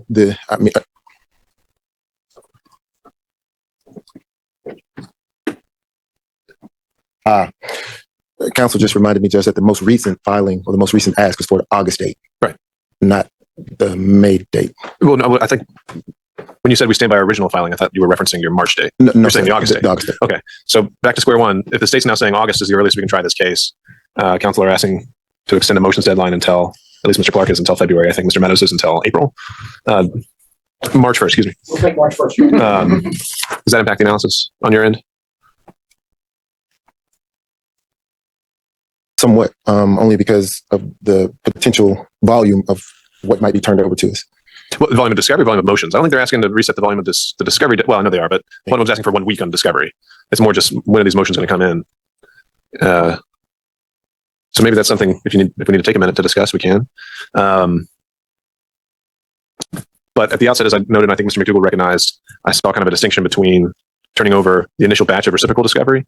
I didn't see that as just, first of all, that's less of a hard cutoff date as our motions generally. You know, reciprocal discovery can be something that's a recurring and rolling basis as soon as something becomes relevant and recognized in that way. But as I mentioned before, and I think this would still apply with equal force here, that we can keep that on this side of the new year. It's more the motion state, I think, that they're asking for more time on. I think Mr. Clark's cases given us more substantive issues. Mr. Meadows, as argued by Mr. Durham, seems more just personal preference. So I'm not as wild about that ask, but I'm wondering if it's even worth having this discussion if we're not even going to be getting into a certified ready posture until the summer. Understand? So if you want to confer, feel free, but we'll just hold in place for a minute.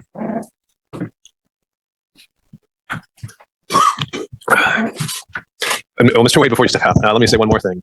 I'm also going to be mindful that this doesn't open the floodgates to every other co-defendant. I think if anyone's going to ask for a motions extension, it's going to have to be particular. It's going to have to be particularized and not just, well, you gave one to the other folks, because we're going to have a lot of motions to get through. And I would plan to be using the time come January to start wading into those just like we're doing today. All right.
But if any other defense counsel need to step out, I don't know when this tail will be back.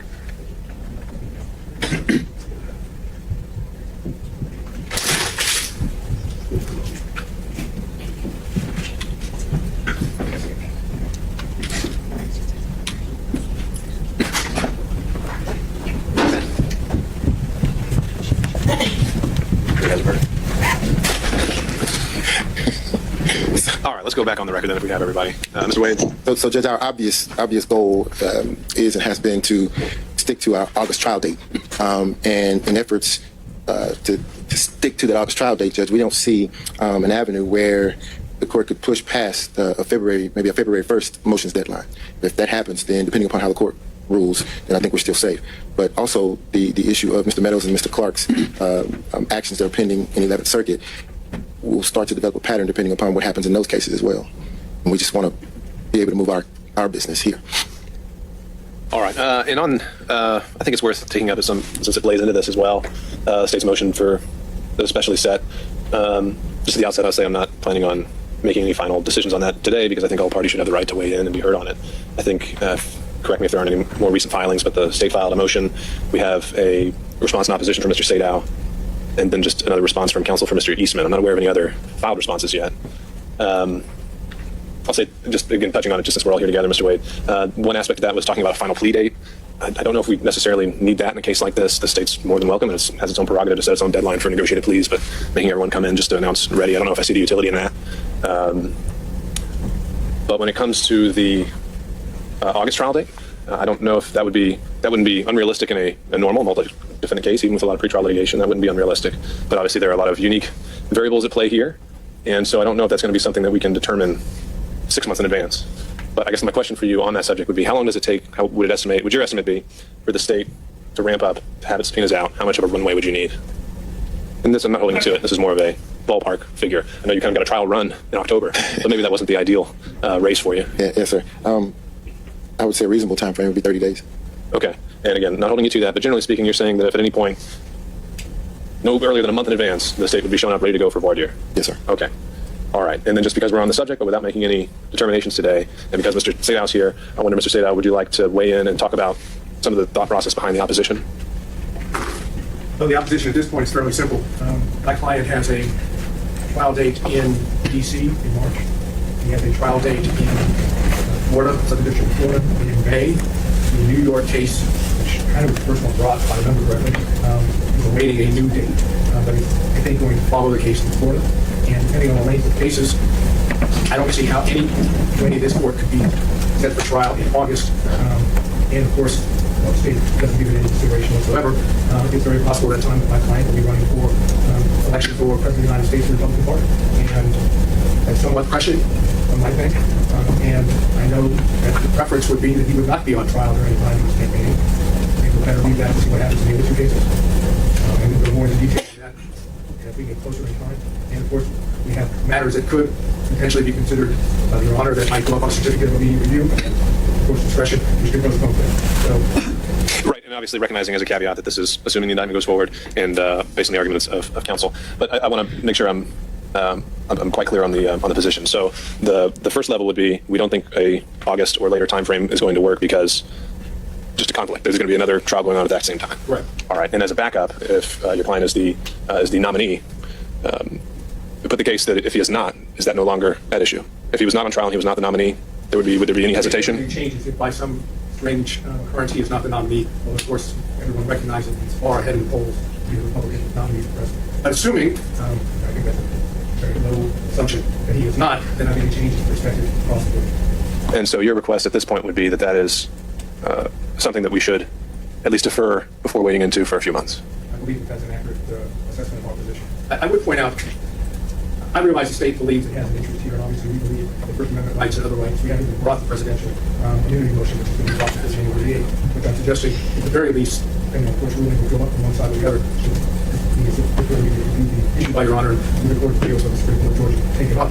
But can you imagine the notion of the Republican nominee for president not being able to campaign for the presidency because he is in some form of fashion in a courtroom defending himself? I mean, with all due respect to everybody, and I know what the court is attempting to do is give justice and due process, and I say that, I'll continue to say that. That would be the most effective election interference for the United States.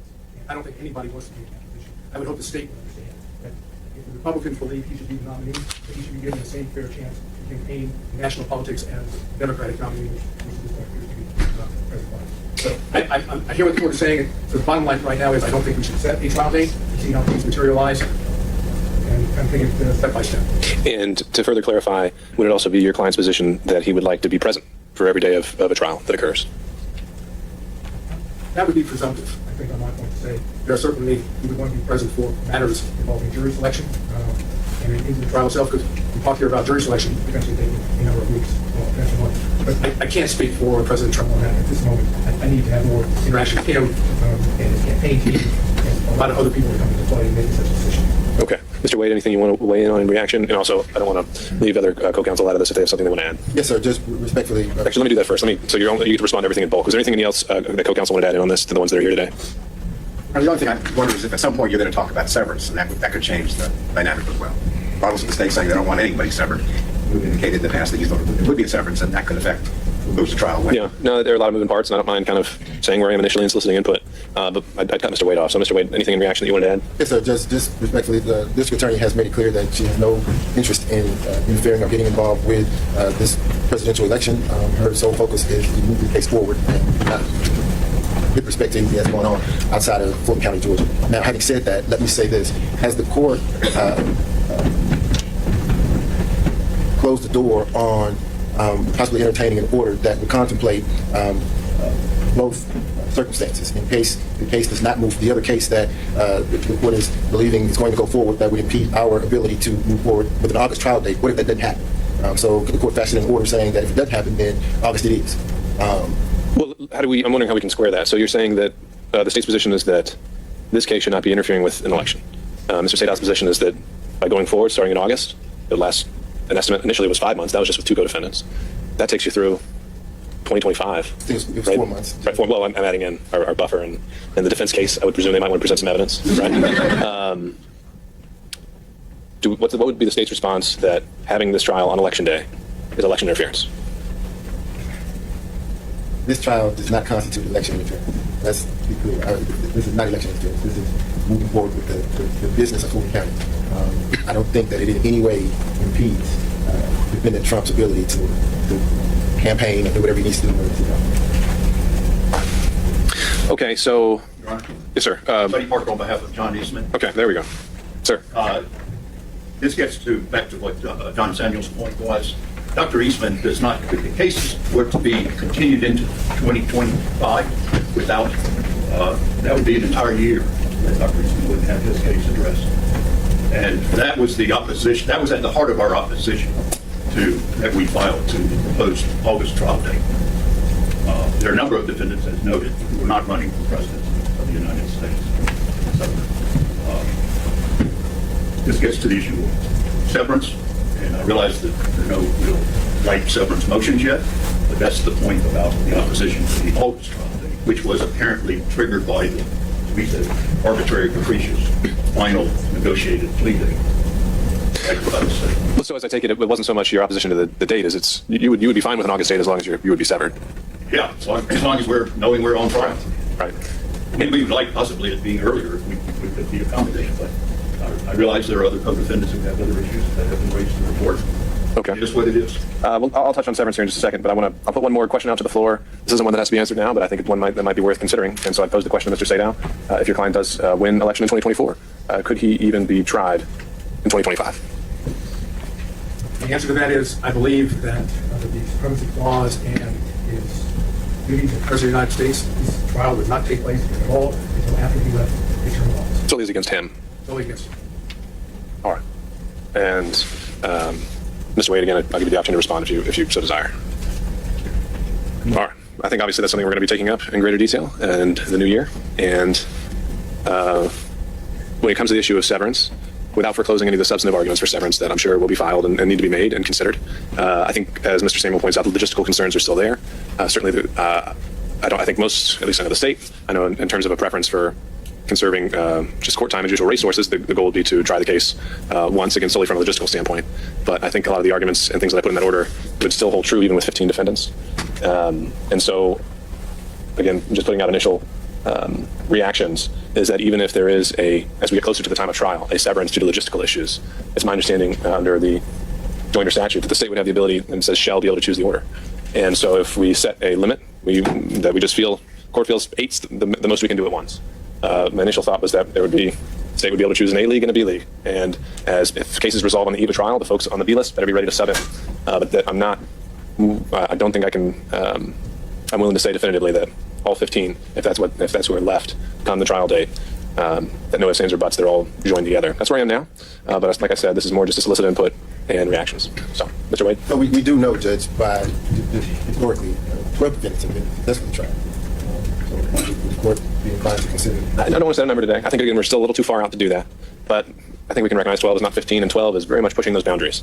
But as I mentioned, I think the state would have the statutory right to choose who would fill those chairs. And in the interest of efficiency, if one of those chairs is emptied the morning of voir dire, someone else would be filling in. So 8 is not a hard fast. No, actually not. No, not at all. I'm not getting any number at this point. But that's just how I was at this point viewing logistical severance. I don't know, Mr. Samuel, just because you raised the point, was there anything you wanted to add? Well, I think the lawyers have all been discussing severance, and I think you described it once as which bucket are we all going to be in, and we've had a lot of conversations about it. I don't think we've formulated a specific response, but if you gave us a deadline to make a proposal, I bet we could meet your deadline. Sure. All right, thank you all. Maybe two different deadlines, one for one bucket and one for the other. Okay, in the near term, though, we have Mr. Clark and Mr. Meadows who have been waiting here. We've covered a lot of ground since then. I think the state's position was that it was consenting to a February date? Not past February 1st. Okay. So if the state's consenting, then again, I was more on the fence with Mr. Meadows, but to that extent, we can say that the motion deadline would extend to February 1st. And we can do that. I think the same with Mr. Clark.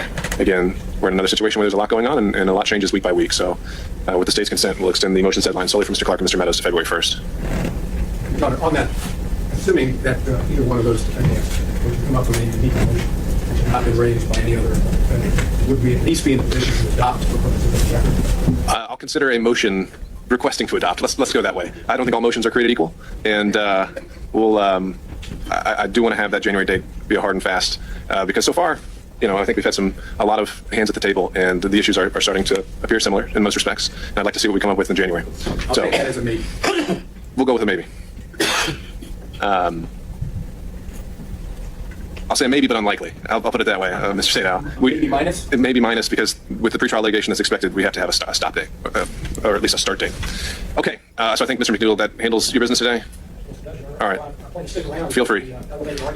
Okay, we're still standing here. All right, anything else then from Mr. Durham? You're also, okay. All right, so if there's nothing else from the state, then we're moving on. The remaining issues, and that may have taken care of, no, I don't think it did actually, the housekeeping and discovery issues, but I wonder if we can combine, or if council were planning to combine issues 3 through 7 as articulated by the proposed agenda. No, not so much. Well, there are a lot of similar issues. I'm doing item number 3, which is the solicitation counts. Okay, well, let's just start there then. How much time do you need? At most, I would guess 20 minutes. All right. And I do want to begin, if I can, by making sure the court is aware of how we structure the agenda. It is not defendant by defendant, nor is it even count by count. It's really topic by topic. And there's a lot of adoptions, but it should be clear that, like with regard to Ray Smith's demurs, we demurred to, I don't know how many counts altogether, probably just about everything he was charged with, and he's been charged with the third most counts. But we're not arguing all those today. In fact, Mr. Newlowitz will be arguing the false statement counts to the legislature, even though we're in the exact same counts, and even some additional ones. So I'm doing anything that involves the solicitation at the legislature. Mr. Newlowitz is doing anything that involves false statements at the legislature. We are also in a couple counts in different ways dealing with the alternate electors, contingent electors, or the electors, and we adopt, and we'll do it in writing also, all the arguments you heard this morning there. But otherwise, you're going to hear from every one of us on every topic, which we've done everything we could to be more efficient. So the counts, if that's okay with the court. So the counts that I'm going to be focusing on in particular, counts 2, 6, and 23. Those are the 3 substantive counts alleging solicitation to violate a legislator's, or plural, legislators' oath of office. And they are, in all relevant respects, identical. They differ in dates, and they differ which legislative body Mr. Smith appeared before. And in each of them, there are a number of defendants, and I think we're all adopting each other, but I am handling these 3 counts, 2, 6, and 23. Count 2 alleges an appearance before the legislature on December 3rd. All these dates are 2020, of course. Count 6 alleges an appearance before the legislature on December 10th. And count 23 involves an appearance before the legislature on December 30th. These are not the fourth time that he appears at the Capitol is with the electors on December 14th. That was argued by Mr. Gillen, Ms. Pearson, and we adopt their arguments with regard to that, the allegations involving what happened on December 14th and the related time frame. So I'm focusing on the solicitation counts. And the solicitation counts are virtually all identical, again, other than the dates. Let me just summarize really briefly count 2 as an example. And this applies to a large extent on the overt acts in the RICO, but we're not asking you to grant a demur with regard to them because they're not, most of these are not alleged to be crimes at all, even in the as predicate acts. So that's really the substantive counts, 2, 6, and 23. To the extent that any of them are mirrored in a RICO count, actually my partner will be arguing the RICO objection hopefully before nightfall, and she will, the reason we put that at the end, just so you know, is because otherwise she'd be dealing with every single substantive count also. So count 2. Count 2 alleges, as I said, that on the December 3rd, 2020, Mr. Smith, along with Mr. Giuliani, Mr. Eastman, Ms. Ellis, appeared before the legislature and unlawfully solicited members of the Senate Judiciary Committee, who were identified, many of whom were identified in the indictment itself, to engage in conduct constituting the felony offense of violating the oath of office. So you have a solicitation allegation asking someone to engage in conduct which would amount to a crime, and the crime is violating your oath, the oath you took before you became either a Senate or a member of the House, depending on which count we're looking at, all virtually the same. And then it identifies what you asked the legislators to do, which they claim would violate their oath. All the same, all 3 counts. They were asked to unlawfully appoint presidential electors from the state of Georgia. Okay? I'm just going to address those allegations because, as I've now said 3 times, they apply to all 3 counts of the indictment. We are challenging these indictments both under the special demur and a general demur. And I'm, for those of us who spend a lot of time in federal court, and as you did for many years, they are not unlike, in terms of what you're seeking, a bill of particulars. A special demur is not unlike a bill of particulars that you would use in federal court. And in old civil practice, before the Civil Practice Act, it's not unlike, a motion for more definite statement or something else. It challenges, I'm talking about special demurs now, it challenges the amount of information that was given to you in the charging document, whether it even applies in civil cases. And, as you know from both party submissions, I'm just getting my computer warmed up, you don't need to read a whole lot of case law to understand special demurs. You really only need to read 2 cases. And I think they're the cases that the prosecution cites and the defense. And one is the case of State v. Sanders, which the state cites, oddly enough, because it's so favorable to the defense. And the other is the Kimbrough case, which was a fairly remarkable case, finding a special demurrer should have been given, should have been granted, leading to the dismissal of the indictment. In a RICO case, I don't know who argued that case in the Supreme Court, but whoever did was surely brilliant. Do you happen to know who argued that? Yeah, okay, all right. So here's the problem with the indictment. And I, with all due respect to my colleagues, I'm not sure I understand really what their response is, other than we've alleged the 3 elements of the crime. That's all we have to do. We allege that you solicited. We told you who you solicited and when and what you asked them to do. Period. End of discussion. We don't have to do anything more. And in fact, they didn't do anything more. Because at a minimum, what we seek in our special demurrer is, would you mind telling us what oath it is that you claim that we took? What was the oath we took? I've done many oath of office cases. We've represented county commissioners when they do something inappropriate, they engage in some kind of, shenanigans, and they've taken some money they shouldn't have taken. You always find out what the oath was that they took. More often, we represent police officers who are alleged to have committed a violation of their oath of office because they did something wrong. Usually, an excessive force case, or maybe some sexual impropriety with an arrestee, or a financial crime. But you're always told what the oath was, because that, in essence, defines what you did. What you did that was illegal. You violated the oath, which required that you X, Y, Z. And so we filed a special demurrer in this case to find out what oath it is that you say we took. You think it would be simple. Why don't you just go look it up yourself? Well, the answer is many public officials take different oaths. Policemen, for example, they take an oath under the county, they take an oath by the state. There's 4 or 5 different oaths they have to take. The city, the county, the state, and the oath, the post certification oath. And you're always told what is the oath that you violated. I looked in the code. I started at OCGA 1-1-1 to make sure I didn't miss a certain oath that perhaps a legislator took. This is the first time I've ever had an oath of office case, ever. I've been practicing 40 years, in which the oath wasn't attached to the indictment, or the date that they took it, or at least the content of it is spelled out in the indictment itself. And I found that there was only one oath that legislators take. And if I'm wrong, it shows even more why we're entitled to a special demurrer. I'm assuming that the prosecution doesn't disagree that this is the oath that was taken, but I'm just guessing that this is the oath they're referring to, because I don't know of any other oath they took. We should have been told. But I found an oath in the code at Title 28, never looked at that before, Title 28-1-4. And it says, it begins, in addition to any other oath you took, I have no idea if they took another oath, because they didn't tell us. In addition to any other oath prescribed by law, each senator and representative, before taking the seat to which elected, shall take the following oth. I do solemnly swear or affirm that I will support the Constitution of the state and of the United States. That's it. Then there's a reference to, I'll conduct myself, in accordance with that oath. So I attached, for your benefit, a copy of a decision from a judge down in the Brunswick Judicial Circuit, which was the last oath of office case I took. And there, they alleged you violated your oath. They gave us the oath in that case, at least. And in that case, the oath said, I swear I will defend the Constitution. And the judge said, that's too broad. You haven't given Mr. Samuel, Ms. Clark Palmer was in that case too, you haven't given them enough information. What clause in the Constitution, what part of the oath did you supposedly violate? And I pose the same question here.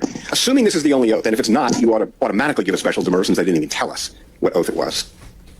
What portion of the United States Constitution, or the Georgia Constitution, because that's in the oath also, Georgia and English Constitution, what clause in the Constitution are you claiming we asked the legislators to violate? Was it the Equal Protection Clause? Because voters in different counties, Fulton County was rife with fraud. Did they get more than one man, one vote, or one person, one vote in Fulton County? Because I've seen election challenges in this election dealing with equal protection. Was it due process? Was it what I learned about this morning, Article 2, Section 1? Is that the violation of the Constitution that was allegedly solicited of the legislators? We have no idea. We don't know what we are going to be defending against. We don't know what it is. What portion of the oath we supposedly violated by asking legislators to, I call them coronate, the electors, which is all they're alleged to have done, appeared before the legislature and said, please, select these alternate electors. Once we are told what the oath was, which we haven't been, once we are told, assuming it's the Constitution that we were soliciting people to violate, what is it about the Constitution says you can't ask a legislator to appoint an elector? There's nothing in the Constitution that says you can't do that. There's nothing in the Constitution that says a legislator can't do something like that. How does that violate the Constitution? The prosecution's saying it's a crime. We're saying it's constitutionally mandated that we have the right to do that. That's what Mr. Pearson and Mr. Gillen said this morning. But now the state's going to have to say it would violate the Constitution somewhere, somehow. Georgia Constitution, federal Constitution, we have no idea. To even ask the legislature to appoint alternate electors. It's the same in count 2, it's the same in count 6, same in count 23. Exact same conduct each time. The prosecution responds, well, we've set forth the law and the elements of the offense. But that's not what a special demurrer requires. And again, I'll quote from the Kimbrough decision. The indictment must allege the underlying facts, kind of gets into the as-applied issues you were dealing with before. But now we're in the context of a demur where Kimbrough said, you must allege the facts which actually constitute the offense so that we are prepared. That's why we've asked, tell us the oath. Show us the oath. You know, put it in the discovery, which would not be a adequate substitute, but they haven't even done that. They say, in their response, it's no more necessary for us to tell you how you violated the Constitution than in a murder for hire case to say, you know, whether we want you to use poison, a gun, or a knife. And that's a clever response, but totally inapt. It would be as if, you know, we said, go kill somebody. Would that be enough? Like, you know, a solicitation. Go kill somebody somewhere, somehow. That's the amount of information we've gotten in this case as far as the solicitation case goes. This isn't a conspiracy count. These are all, you solicited these legislators to violate their oath in order to, so that they would violate their oath, apparently their constitutional obligation. They say we can look elsewhere in the indictment, but that's not the answer. A special demur has to be satisfied if the count doesn't allege sufficient facts to allow for the preparation, if the count doesn't allege the sufficient fact, discovery is not a cure, oral argument here is not a cure. If Mr. Wooten stands up and says, I'll answer all his questions today, that would be a concession that the indictment is not enough. When he responds to this, he should stand up and say, I'm not going to tell you anything more, I don't have to.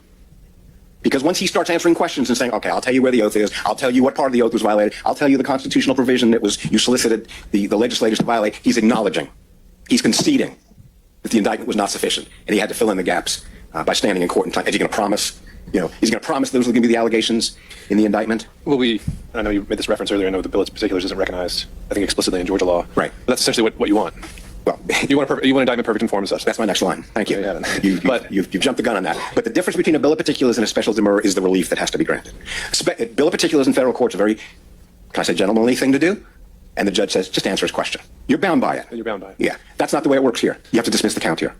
It's the only way to resolve a special demur. If you agree that the indictment is defective in terms of not providing sufficient information, you must dismiss that count. That count gets dismissed, and they can reindict, they can do whatever they want to do. But discovery is not the answer. An informal response in court is not, or even a formal response, even if he takes an oath and tells us what the answer to my questions are. None of that is sufficient. It's a dismissal. Agreement between the parties, and that's not an answer either. Well, or one that's not at... We're not going to agree that we don't get a special demur. Special demur says you must have an indictment that is perfect in form and substance. I love Mr. Anulowitz and his colleagues' description of an indictment. You know, according to Kimbrough, according to cases that go back 30 years, they have to get an A. It has to be perfect in form and substance. It can't be an okay or an adequate or even a B+ indictment. It has to be an A. You know, if we were grading on a curve here, this indictment, you know, perhaps, you know, this indictment deserves a B, but only because so much of the remaining parts are so pitiful. So, our special demur is we want to know what was the oath, what part of the Constitution, if the oath is the Constitution, to obey the Constitution, what clause in the Constitution were they solicited to violate, and why would that be a crime? Let me turn to the general demur, which, well, I have one more example here. This indictment would be as if you were charged with violating your oath of office, or I asked you to violate your oath of office, because you came into court, you know, without a robe this morning, or some judge came into court without a robe. Isn't it clearly the law that the judge would be entitled to say, what oath did I ever took that required me to wear an oath? I want to know the oath that you claim I violated. And they're saying we don't even have to tell you that. You'll find out at trial. That's when you're going to find out the oath you violated and the portion of the oath that was violated. Let me turn to the general demur aspects of this claim. Again, the allegation is that Mr. Smith and others, Mr. Giuliani, Mr. Eastman, I guess, and Ms. Ellis, went to the legislature. They're invited to go to the legislature to answer questions of the legislators. And when they go there, they urge the legislators, this is what's in the indictment, this is, you know, forget the facts, outside the four corners. And while there, they make statements that are asking the legislators to appoint a slate of alternate electors. And apparently the allegation is that violates the Constitution. They're asking the legislators to do something that is unconstitutional, assuming those facts are all true, as a general demur must do. That is no different than a lobbyist who goes to the legislature, examples from my brief, and says, you should pass a law that says any book that has the word sex in it should not be allowed in the public library. If someone went to the legislature, a lobbyist went to the legislature and said that, I want you to pass a law that says you can't bring a book that has the word sex in it to a library. Clearly a First Amendment violation, right? Nobody would doubt that. But under their theory, you're violating your oath. You're soliciting a violation of the legislator's oath because the lobbyist asked the legislator to do that, to do something that would violate his oath. because he passed a law that violated the Constitution. You think of the pre-Dobbs decision, the abortion cases, where So just to be clear, this line of your argument is premised solely on if the oath that they're referring to is Constitution. Listen, if I'm wrong about that, I'll sit down. If they stand up and say you found the wrong oath, you just grant the special demurrer, we'll start over again. I mean, really, we laugh, but that's the whole point of the special demurrers is make sure I got the right oath, okay? If there's some other oath that the legislators took, I mean, usually they're in writing and they're attached to the indictment. Do they have the written oath, the signed document? The problem with this, from a general demurrer standpoint, is even if they did that, even if I'm right that that the oath of office they violated was the oath to obey the Constitution, it's not a crime. We can admit every fact, other than obviously the allegation that it's unlawful. You don't have to ever concede that fact for a general demurrer. And it would violate the First Amendment to say you can't go to the legislature and ask them to pass a law saying all abortions should be illegal, pre-Dobbs. Right? Because that was unconstitutional at the time. Roe v. Wade said that all abortions can't be illegal. You're not allowed to go to the legislature and ask them to do something like that, because you're soliciting them to violate their oath, which is to be constitutional. And the solicitation statute, the Davis case that Mr. Sayed raised before, and I think this is not Hall, but Davis, the other case, what you're asking the legislature to do, it has to pose a clear and present danger. That's the Davis decision. A clear and present danger that they're going to be committing a crime if they did it, if they follow through on the solicitation. That's Davis, 246 Georgia, 761. Not only is there not a clear and present danger, it's not even a crime. It's not even a crime. It's this compound defense where you're violating the oath of office, which doesn't violate anything. There's nothing in their oath that says they can't pass a law that's unconstitutional. They do it all the time. Don't tell them I said that, but they do it all the time. That's why we have challenges to statutes all the time, challenging the constitutionality of statutes. Your brethren on the bench in this courthouse have found statutes unconstitutional. Did they throw the legislators in jail? Did they say the legislators violated their oath of office when they passed the law? Of course not. Other aspects of the First Amendment that apply to the general demurrer here is the lawyer's duty. We talked about that a little bit in our brief, to advocate on behalf of a client, to urge legislators. This is trespassing a little bit of Mr. Anulowicz's First Amendment argument. So, asking legislators to appoint presidential electors doesn't violate the Constitution. Doesn't violate the legislator's Constitution, even if they were to do it. You couldn't put the legislators in jail for doing it, not for violating their oath of office, not for violating the United States Constitution. We'd ask you to start with the special demurrer and then move on to the general demurrer. If their answer is yes, the only violation we're alleging is the violation of the oath to obey the Constitution, and the only violation of the Constitution is exactly what is described in the indictment, requesting that they appoint alternate electors, then we believe we are entitled to a demurrer. The only other thing I mentioned the Sanders case and the Kimbrough case. In Sanders, the allegation in the indictment was you solicited someone to either possess with intent to distribute or to distribute a controlled substance. It's clearly a crime, clearly alleges a crime under the Georgia Code. And Justice Bethel said that's not enough. You have to say which drug.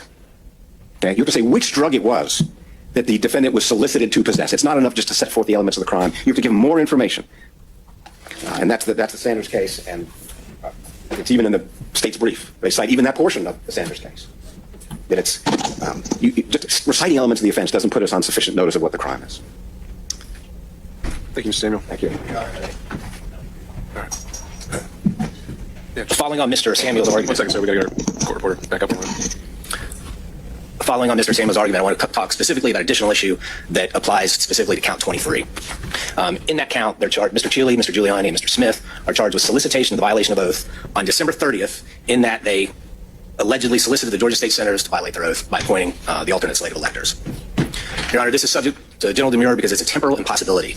Looking at the indictment, as detailed in Overt Acts 78 through 85, the contingent alternate slate of electors was done, was completed, and the associated paperwork had been transmitted on December 14th, 2020. And incidentally, none of those overt acts involve or name Mr. Cheeley.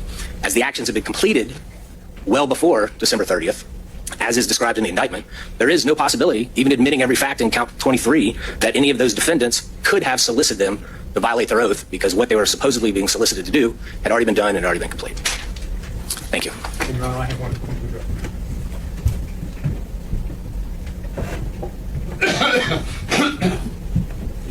Your Honor, I addressed the matter that was raised by the state to motion to restrict, which the court has already commented on. I just wanted to point out that in the motion to adopt, the first one that I did, which was filed on September 11th of 2023 as to Mr. Smith, and also I did an amended motion to just be as clear as I could be on October 24th, 2023. I indicated in a footnote on page 1 that Mr. Smith, that is the defendant that Mr. Samuel represents, that his demurrers to count 6 applies to counts 5, 28, and 38, which charge President Trump with the same offense. All 3 of the offenses involve solicitation. The oath issue is the same. The First Amendment issue on Davis is the same. We don't have the legislature issue. So those have already been brought to the court's attention through my adoption motion. It's nothing that was new to the state. It's right there in footnote on both of the documents that I filed. Okay, thank you, sir. Mr. Wooten, I presume. All right. I'm going to go a little bit out of order, starting with the argument related to temporal impossibility. That is a pure speaking demur. That's one of the facts outside what's alleged in the indictment. It's void. The court should disregard that argument altogether. Moving on to Mr. Samuel's arguments. He makes great arguments if his client were charged with violation of oath of office. And his client is not charged with violation of oath of office. He's charged with solicitation of violation of oath of office, which is an entirely different crime with entirely different elements. Our inchoate offenses, solicitation, attempt, conspiracy, do not have the same elements as the target offenses. Any target offense. You can use any other offense as a target offense for one of those inchoates. They don't have the same elements. They have different elements, and so the pleading requirements are different. And each of these counts survives general demur. They all allege the essential elements, and they all apprise the defendant of what he or she must be prepared to meet, and they provide enough detail to protect against double jeopardy.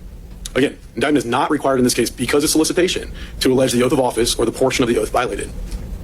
So let's look at the elements of criminal solicitation.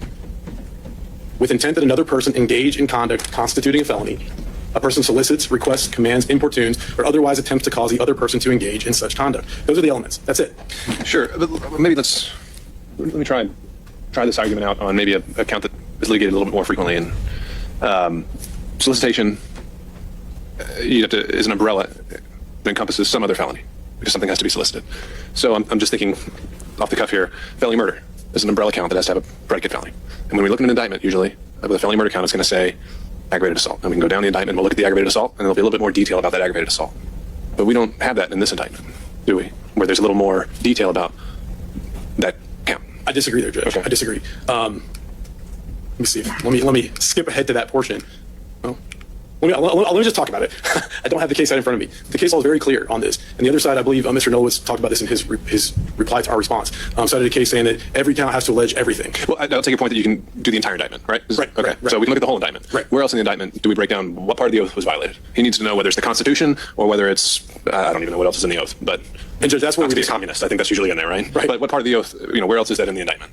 That's where we disagree. That the portion of the oath does not appear in the indictment, but the state's position is that it does not have to appear in the indictment because the portion of the oath is something that has to be pled for a violation of oath of office, not for criminal solicitation. They're completely different pleading requirements. And I give an illustration to that. It wasn't solicitation of murder. Mr. Samuel said we use an argument. It's not murder because there's essentially one way to commit malice murder. I use aggravated assault for a reason. Because there's at least 4 distinct ways to violate the aggravated assault statute. And does a person who's soliciting someone to commit aggravated assault have to specify? Do we have a case on that? We don't. Admittedly, we don't. I think there's one case that deals with a special demur to a criminal solicitation count, and that is Sanders, and it's dealing with the controlled substance issue. So then the answer to this could be yes. Our position, we argue to the court that it's not. And the reason why is because the person who's doing the solicitation in this situation doesn't have to know how the person that they're soliciting is going to commit the crime. And so if they don't have to know how the person is going to commit the crime, then how could the state ever allege how they solicited someone, like what specific provision of the aggravated assault statute they solicited someone to commit if they're not required to do that in the first place. And so the example that we use is that, if person A goes to person B, says, here's $10,000, I want you to take care of person C, rough them up real good, make sure they're never a problem for me again. That's enough. It doesn't matter if, person B shoots person C, commits a drive-by shooting against person C, strangles person C, clubs person C, maces them. None of that matters. Those are all separate and distinct ways of violating the aggravated assault statute. And if person A is not even required to know how the statute would be violated, then how would the state be required to allege the manner in which A solicited B to violate the statute? It's impossible. So it can't be a requirement that in criminal solicitation you have to allege that a solicitation was done in a particular way because the solicitation itself doesn't have to be done in a particular way. And again, the state can't allege what specific provision person A solicited B to violate because person A never specified one. And that's the same way here. None of these defendants said, I want you to violate this portion of your oath. They're not even, I don't know that they're required to even know that the legislators have taken an oath. That's not raised, and that's an issue for another day. But none of them say, I want you to do it in this way, or I want you to do it in that way, or I want you to violate the Georgia Constitution, or I want you to violate the United States Constitution, or I want you to violate this provision. They're not required to solicit in that way. And so the state cannot be required, in order to be guilty of the crime, so the state can't be required to plead something that doesn't have to be proven. And again, the cases that are relied on by the defendants are inapplicable. Is there a distinction there, though, between what the state has to prove in terms of knowledge and what the state has to prove as of the effect of their actions? If that makes sense? So, yes, the state doesn't have to prove what aspect of the oath that they were soliciting, the violation of. But if the state does have to show the ultimate effect of it, or, that's... And Judge, I think, to answer your question, the state may have to prove knowledge. I don't know, but we're not talking about proof because these are motions to dismiss an indictment. We're talking about allegations. And so we point that out in some later arguments, and we point that out in our briefs, that often in these arguments we see the defendants conflating, sufficiency of the evidence with a pleading requirement, and they're not the same thing at all. And so, while we may have to prove at trial X, Y, or Z, we don't have to allege all of those things. And so there's no grounds upon which, in our opinion, and again, to my point, cases concerning sufficiency of the evidence, they're irrelevant to a demurrer because that's not dealing with what has to be pled in an indictment. That's dealing with what has to be proven at trial. And they're very, very different things. Also, it's irrelevant that it's not a violation of oath of office to enact unconstitutional legislation. The indictment doesn't allege that they asked legislators to enact unconstitutional legislation. It doesn't specify exactly, how they were to unlawfully appoint presidential electors, but that includes getting rid of the actual will of the voters in the state, throwing those out, and figuring out some way to say, nope, these are the electors. The defendants themselves weren't quite sure how they were going to do that, so there wasn't a fully developed plan. And again, I hesitate to speak to facts outside of the indictment, but I don't find this to be a compelling argument. Again, because it alleges criminal solicitation, and it's for the jury to determine whether or not the proof rises to the level of proof beyond a reasonable doubt of criminal solicitation. Again, I don't know that this argument was raised in the oral arguments, but in the briefs, there's an argument that it's not a violation of oath of office to do X, Y, Z, or maybe they're immune because of legislative immunity. None of that matters because the solicitation statute itself says it's not a defense to prosecution for criminal solicitation, that the person solicited could not be guilty of the crime solicited. Again, there was raised in the pleadings that we haven't alleged a nexus between appointing presidential electors and official duties. Well, that nexus appears in the Constitution, but once again, this is an issue of proof at trial and not a pleading requirement. Again, Judge, these motions should be denied because this is a criminal solicitation charge. The elements of the offense are different than the underlying target crime. We do not have to plead that level of specificity. It's not a defense that the legislators couldn't have been guilty. The remaining issues are for the jury. And I do want to point out, Judge, that as it relates to the special demurrer, what we do allege, and this is contrasting with Sanders, because in that case, it is a very, again, like I said, that's the one case on demurrers to solicitation charges. In that case, they didn't really allege anything. In this case, we allege who was solicited, where they were solicited, how they were solicited, what they were solicited to do. There's a laundry list, why they did the solicitation. It's not a mystery of what these defendants have to be prepared to meet at trial. That's the ultimate question. Do they know what we're talking about? Does the indictment tell them what crime we're talking about? And does it protect them against double jeopardy? And when you read it as a whole, it's very clear. It tells these defendants what conduct is being charged. It prevents double jeopardy, and that's sufficient to withstand a special demurrer. Knowing in the indictment what the oath was, I don't know how Mr. Wu would conspiracy say we know what we asked them to do was a crime. If we don't even know what the oath was, or whether they even took an oath. The problem here is there's a number of ways that I think Mr. Wooten mischaracterizes our motion. If I asked someone to, go cross the street or something, and he would say, well, you asked them to cross the street, and we're claiming that that's a violation of the law. You'd have to say, what law did you violate? What law did you ask him to violate? And define the elements of that crime. They're just saying, they're not even saying that we asked anybody to violate their oath. It doesn't even say that we said, I want you to go out and violate your oath. However you feel like doing it, just go violate your oath, Chris, okay? Just go violate your oath. It's a compound crime that requires that we have knowledge and intent that you will violate the oath. We're soliciting them to do something to violate his oath, and they won't tell us what the oath is. Sanders talks about compound crimes, that you have to allege the elements of the various aspects of a compound crime. It's not just the controlled substance case in Sanders. The prosecution conceded that the felony murder count was also defective, because all it said was you committed felony murder in the course of an armed robbery. You didn't allege the armed robbery sufficiently. And I was worried that the prosecution conceded and that was it. But no, Justice Bethel said, and appropriately so. They were right in conceding, because even that count of the indictment was defective. Both the felony murder for not alleging the compound nature of the crime, you got to prove both of it. And the fact that the oath isn't provided at all. And of course, the other part of Sanders shows the level of detail. And listen, if you want a list of special demurrers, I can send you a supplemental list in 5 minutes, because we're dealing with the same issue in the Cop City case. And there's just dozens of cases in the Georgia Court of Appeals which have held that the defendant is entitled to know what you're going to prove at trial. Otherwise, we can't prepare a defense. I still don't know. I know I said that he shouldn't stand up and tell us what the Constitution was. Maybe informally after court today he'll tell me. And at least we'll know then if you don't grant the special demurrer. But the law requires, respectfully, that you grant a special demurrer and say, what was the oath and why, what clause of the Constitution, assuming it's the Constitution, was your oath, what clause in the Constitution do you claim it violated? Was it Article 2, Section 1 that Mr. Gillen talked about this morning? Was it the Equal Protection Clause, due process, whatever? It's not the violation of Georgia statute, because I can't find that anywhere. So if he was asking the four of them, or however many people in the count of the indictment, asking them to shoot someone, it wouldn't even be a violation of their oath of office. Because legislators, apparently their oath doesn't include, don't violate Georgia law, like police officers. We're entitled to a special demur. The special demur be granted. We're entitled to an indictment that is perfect. All right, thank you, Mr. Samuel. Why don't we take a hard 5 minutes and be back and see how much further ground we can cover. Starting to think we may need to reconvene, and we'll see what we can do then. All right, back in 5.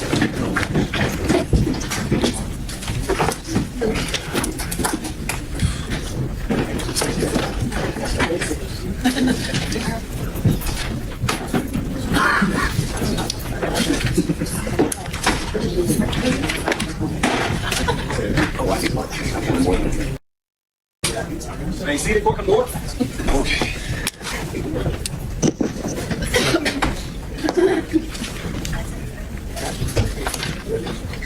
All right, back on the record. Item 4, false statements and false writings. Your Honor, I have more PowerPoints. Access.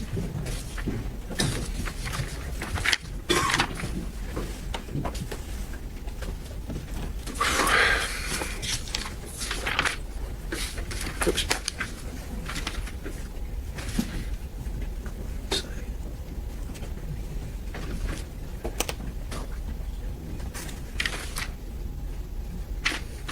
Oh, okay, here we go. All right. Your Honor, the attacking certain counts of the complaint, because they do not, as Georgia law requires, plead out every element of the complaint. The Supreme Court is clear that in order to withstand a demur, the state needs to plead every single element of the claim and needs to do facts sufficient to show that. With regard to 16, 10, 20 counts, which is counts 4, 3, 4, 13, 19, 25, and 26, the state does not do that. Where we start is a Haley versus state case that I talked about earlier. 16, 10, 20 makes it fine to knowingly make a false statement to government within the jurisdiction of the state or local department or agency. What the Haley court found, Justice Namias wrote, is that in order to look at that statute and just say that it had those two simple requirements, that it just said that the defendant must knowingly and willfully make a statement, and that the false statement must in fact be within the matter of a jurisdiction of a state, department, or local agency, that would be unconstitutional. It would be unconstitutional because the second element, the false statement must be made in a manner within the jurisdiction, also has to be made knowingly and willfully. And Justice Namias went through great lengths to say that were it otherwise, the statute would be unconstitutional. And the court was very concerned about it, so it narrowly read, and I think did a lot to try to help the statute. But they said, if a person making a false statement need have no knowledge of intent of any kind that his deceptive statement will come to the attention of a government agency within the authority to act upon it, then the basic due process notion of fair notice would be in doubt. In 16, 10, 20, it would criminalize a wide array of statements that would have always been deemed at least legally, at least legally innocent, and the statute would be a trap for the unwary.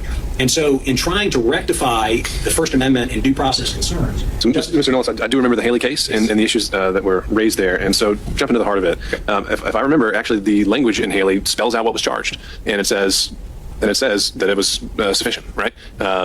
So sure, it read in an interpretative way an extra element, but did it require or create a pleading requirement? And how so? The answer to that question is yes, it did create a pleading requirement. What Haley was doing, it was a statutory interpretation. They were going at the statute head on and saying, listen, the statute is unconstitutional. Justice Namias was going to read it in a constitutional way. And so he said to avoid the constitutional problems that he was concerned about, and they're long, and then footnote 1, which is in my presentation, which you can also read, it talks about some of the absurdities. He said to avoid these absurd and patently unconstitutional result, the court imposed a mens rea requirement on 161020's jurisdictional. And what he said is we conclude that a false statement, when properly construed to require that the defendant make the false statement with knowledge and intent that it may come within the jurisdiction of a state or local agency is constitutional. And he said, accordingly, we hold that 161020 requires proof that 1, defendant knowingly and willfully made a false statement, and 2, that he knowingly and willfully did so within the jurisdiction of the state or local department. Those are the two elements of the crime. So that was a element created through that, or recognized through that opinion. But generally, when we're talking about whether a indictment is pleaded sufficiently, we're talking about the elements imposed by the statute.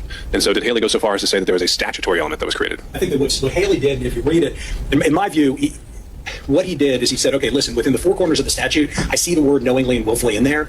And the way that the statute is written, it's kind of unclear whether that is transitive across the words that are there to get to jurisdiction. But I'm going to read it because it's so unclear. I'm going to say, yes, it does apply there. Okay. So Justice Nami said, listen, okay, it says that. It says knowingly and willfully made the statement and knowingly and willfully within the jurisdiction. So both of those are elements. And what we know from the cases that Mr. Samuel said, from Kimbrough, from Jackson, from all these cases, is that you have to plead every element of the crime. The court has explicitly told us what those elements are, and they are not in count 26. And it's split them up, but the language of the statute remain the same. Right, the language of the statute, but that's like my saying, and I'm probably going to get this wrong, but I have a brown coat and tie. Brown goes to coat and brown goes to tie. The way that Justice Nami has read the statute, the Supreme Court, I keep saying, read the Supreme Court read the statute. You have a brown tie and a brown shirt. But is that a pleading requirement? I just don't see Haley getting to that point. It's an interpretive requirement. Haley doesn't say that that's a pleading requirement. What Haley says is that those are the elements of the crime. And then we see the other case law that says you have to plead every element of the crime. So, of course, and how do I know that's right? Because I know that's right because Justice Nami has said, if you don't have to knowingly and willfully have the jurisdiction, unconstitutional. So you have to have those two elements. And when we look at the manner in which every single one of these counts is, I have an example up here, which is count 26 with regard to Mr. Cheeley, but it's the exact same language in 413-1925. They break it up into three things. Number one, it says, this is what it says verbatim, excuse me.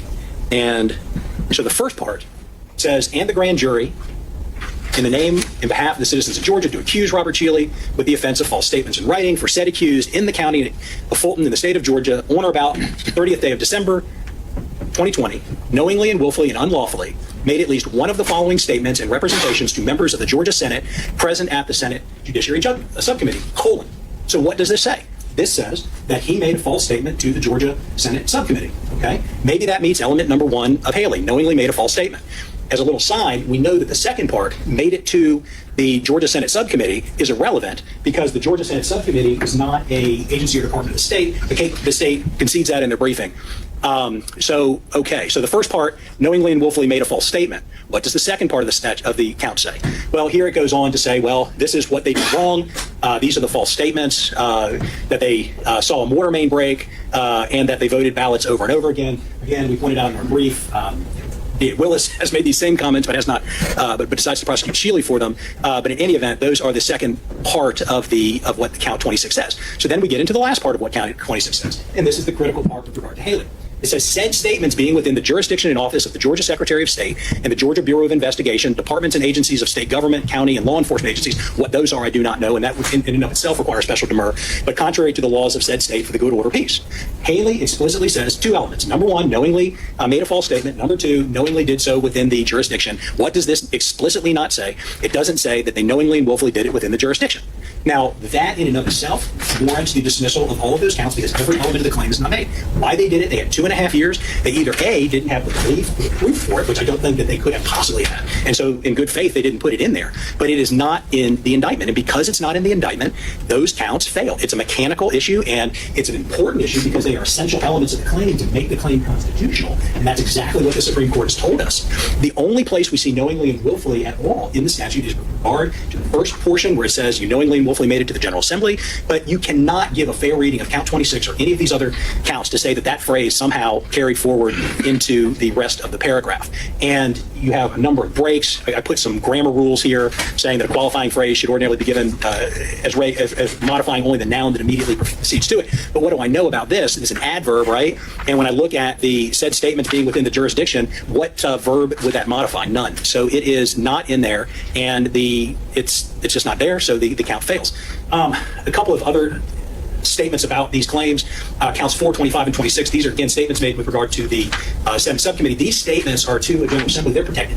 Okay? The General Assembly, and we put this in our brief, has made the conscious decision that they are going to encourage, going back to my First Amendment argument, they're going to encourage as much free speech as they possibly can to allow people to come and speak in front of them. They do not have an oath requirement. They do not have subpoena power. The statute that allows, I think it's the Ethics Committee of the House or Senate to go. They have to come to this court to get a subpoena. But the House and Senate have no other oath abilities, no other subpoena abilities. As we point out in our brief, in the 2021-2022 session of the General Assembly, they sought to introduce that requirement, saying that every everybody that comes and speaks before any committee could be under oath. They made the conscious decision not to do that, and they do it to encourage people to go testify. I've testified down there. I've seen some nutty stuff said, and I think that they just want people to come and talk. Well, if that's their goal, and that is within the General Assembly, they are encouraging through their committee meetings and asking people to come and speak.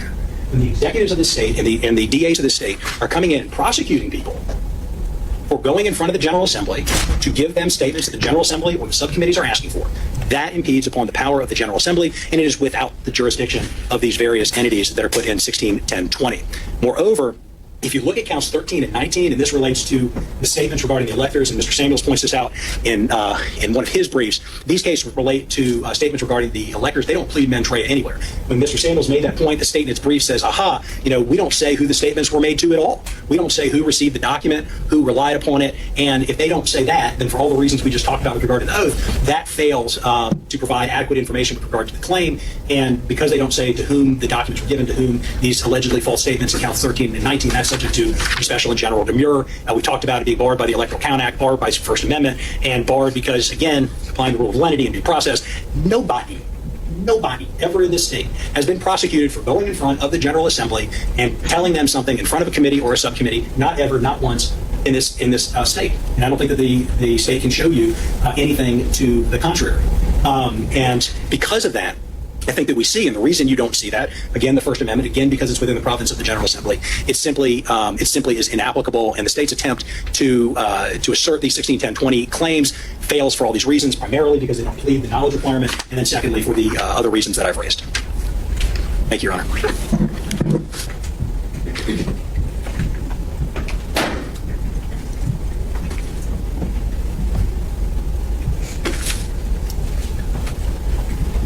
But I'll start with Haley. The indictment is not required to allege that the defendant knew that false statements would come to the attention of a covered entity.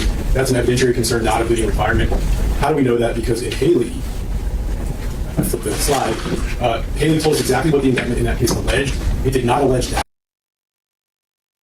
And if the indictment in Haley had to allege that in order to allege a crime, then the court in Haley would dismiss the case because the indictment itself never alleged a crime in the first place, and a general demurrer issue can be raised at any time. So it clearly does not impose an additional pleading requirement. You have to separately plead knowing and willful as it relates to knowledge that will come to the attention of someone. That is purely an evidentiary requirement of the trial. It does not impose any additional pleading requirements.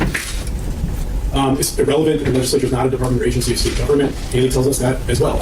Simply, the false statement must concern a matter within the jurisdiction of a municipal, county, or state department or agency. To whom that statement is made is not relevant. In Haley, it wasn't made directly to any person. It was put on YouTube, and it was put out for public consumption. And coincidentally, in this case, the legislative hearings were broadcast on YouTube as well. The contention that the false statements cannot be prosecuted because the same statements were made in immunized legal pleadings, that's unsupported. There's no authority that legal pleadings are immune from prosecution. This was raised in the briefs. To the contrary, there are specific statutes that criminalize false statements in pleadings, and we cited in our brief a couple of instances, such as an attorney that being disciplined for making frivolous pleadings and filings. OCGA 51-911 creates a civil cause of action for defamation of title involving false pleadings, and then 1610-20.1 obviously makes a felony offense to file false documents. So I'm not sure where this idea of immunized legal pleadings comes from, but it's not supported. Legislative privilege does not apply to statements made by third parties to legislators. Defendants, again, provide no authority for that. Contention is raised in the briefs. If you look at the Constitution, the constitutional provision, Article 3, Section 4, Paragraph 9, that creates legislative privilege is very clear that it applies to members of either house, not to the general public who shows up and serves as a witness. The fact that they're not under oath, again, is not relevant. That would create a different crime. We're talking about false statements, and we've alleged the essential elements of false statements. Again, under the defendant's theory, Haley, if that defendant had come to the legislature as a witness and said that he was a catch-me killer and killed 16 people, knowing that that was going to be broadcast live to the world, for whatever reason, he would be immune because he said it at the legislature. That doesn't make any sense. There's no requirement that the counts concerning false documents allege that they were used anywhere in particular. That's not an element of the offense. In any case, we talked about how, for special demurrer purposes, you can look at other counts of the indictment, and other counts of the indictment allege where those specifically named documents were used and how they were used. And this is the citation I was looking for in the last argument. Although each kind of an indictment must be complete within itself, contain every allegation essential to constitute the crime, that applies to the offense, not the form. The indictment is read as a whole. Special demurrer, of course, is a challenge to the form of the indictment. So that rule of having to be complete does not apply in the context of a special demurrer, only a general demurrer. We got an argument in the pleadings that the Secretary of State and the GBI don't have jurisdiction over these false statements. That's looking at facts outside the indictment that constitute speaking demurrer. There's no requirement, this is raised in the briefs, that the counts alleged defendants knew that their false statements would cause harm, not an element of the offense. no authority that false statements cannot apply to statements made to the federal government raised in the briefs. Again, the recipient of the false statement is not an element of the offense. So it doesn't matter. As long as we allege that it's within a matter within the jurisdiction of one of these agencies, and then we prove at trial that there's knowledge that would come to their attention. In any case, the indictment alleges that those false documents were also transmitted to state officials. And again, we got the rule of lenity argument. We saw this come up a lot in the pleadings. I think this is the first time it's come up. I think you handled that. I haven't seen it come up yet today in argument. I think you've addressed it in the briefs. I think it briefly was mentioned in argument. Okay. And so just to highlight here, I understand that there's kind of there's a lot of federal case law that was cited in the briefs on this issue, but the Georgia version of rule of lenity, where we see it applied over and over again, is that it's a rule of sentencing. So if you get convicted of 2 offenses, one provides a lesser sentence, but they're the same act or same elements, you're entitled to the lesser sentence. Court of Appeals this year noted that the defendant in Huber, 368 Georgia Act 401, has provided no authority, and we have found none, for the proposition that the rule of lenity can subject to the murder of an otherwise sufficient indictment. So our position is that while there may be federal cases that are cited, a different application of the rule of lenity in Georgia cases, it's not a reason to dismiss the case. Motion should be denied as to these counts. It's irrelevant where or to whom the false statements were made. There's no support for this idea of immune legal pleadings. Legislative privilege only applies to legislators. In a few situations, they're staffers.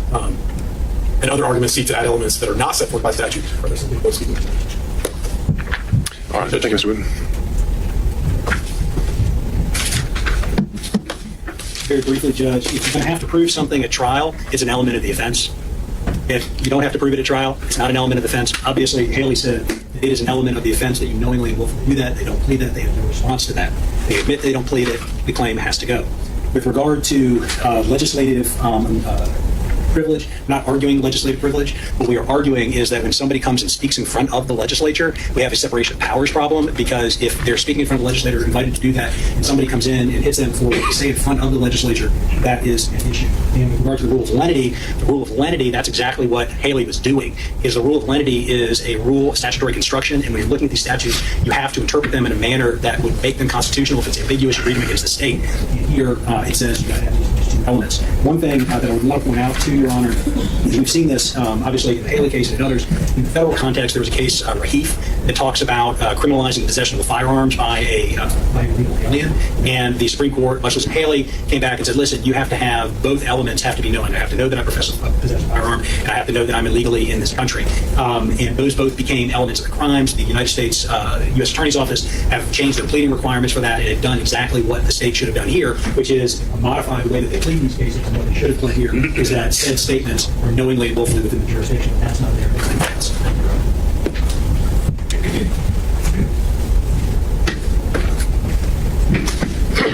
All right. Who do we have for impersonating an officer?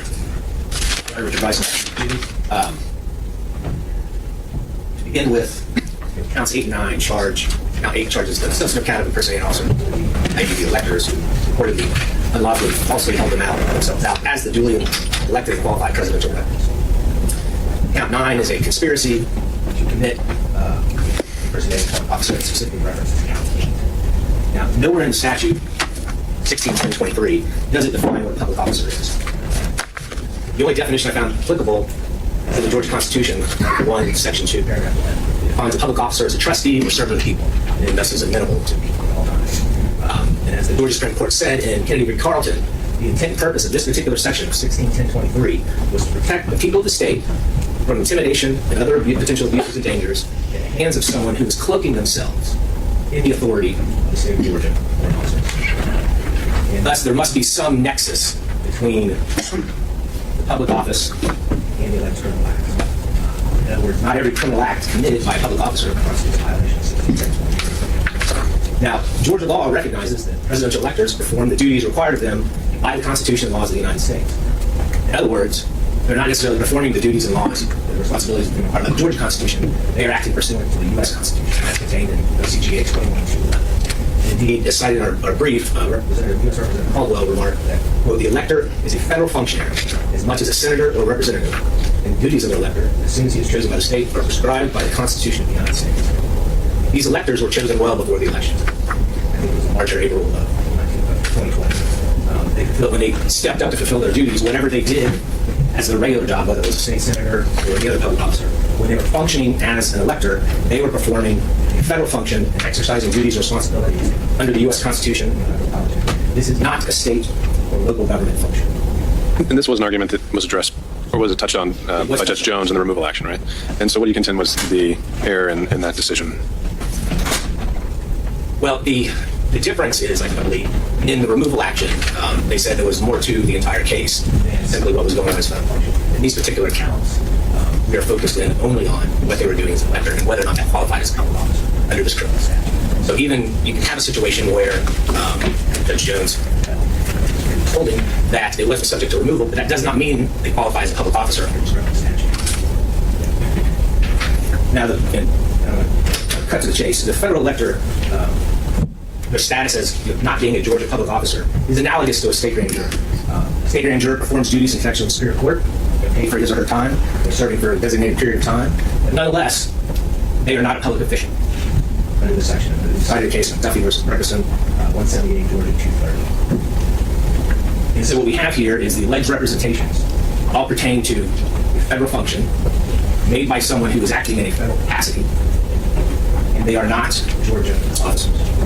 Now, the state cites Garrison State with the grand conclusion that this utterly defeats our argument. Now, the Garrison case, what it addressed was sufficiency of the evidence. And in that case, Garrison and his co-defendants, they went to steal dope from a house, kicked in the door, wearing masks, brandishing guns, and federal agents. In the Garrison case, there is not a citation to 1610-23. Not a discussion of it, not a citation. The Garrison case does say he impersonated an officer, but when you dig a little deeper and you look at the indictment in the Garrison case, where's your honor? Are you tendering this as part of the record? An exhibit? If you look at the indictment, What exhibit are we tendering this as? today would be exhibit 1. All right. Any objection for the purposes of this hearing? Judge, again, like our prior objection, just to relevance. All right. Okay, it'll be admitted for the purpose of the record for this hearing only. So when you look at the actual indictment, the indictment came out of Carroll County. Count 8 is the impersonating officer. Oddly enough, even that count does not cite a statute. But when you look at it, it simply says that impersonating an officer, more specifically, he falsely held himself out to be a peace officer with intent to mislead. And when you look at the disposition, which is from the back of that exhibit, frankly, it doesn't clear up what statute he's actually charged with. But I will note he received a 1-year sentence, which would be consistent with a misdemeanor. And there is a misdemeanor code section that covers this, OCGA 40 Tac 6 Tac 395, which criminalizes impersonating a sheriff, a deputy sheriff, a state trooper, agent of the GBI, or an agent of the Federal Bureau of Investigation, police officer, or any other authorized law enforcement. While the opinion in Garrison v. State does not clear up that confusion one way or other, frankly, one is the indictment. I would suggest to the extent that the court gave any credence or presidential value to the state citation. When you look at what was actually done in that case, the most likely statute of conviction was not 1610. It was 46-395. So which all tracks back to the fact that we do not have a Georgia public officer. And under the ECA, as argued by Ms. Pearson and Mr. Gillen previously today, the alternate slate electors was convened. They acted to preserve the election challenge while the judicial challenge was pending. And so, even if they were public officers, the statute, which they were not, under the ECA, there still would not have been a conspiracy to commit a wrong act. Because as the court noted in its ruling on the order of the speedy trial defense, although you came to a conclusion, in State v. Cohen, the general demurrer is appropriate when it's a conspiracy to commit a crime that in fact is not unlawful. And in this case, holding themselves out as the duly appointed and elected Republican Party electors is not in and of itself a crime. They were the Republican electors. They held themselves out as the Republican electors. And as such, they do not constitute, or even admitting every fact and allegation in counts 8 and 9, they still would be not guilty of those counts and subject to general demurrer.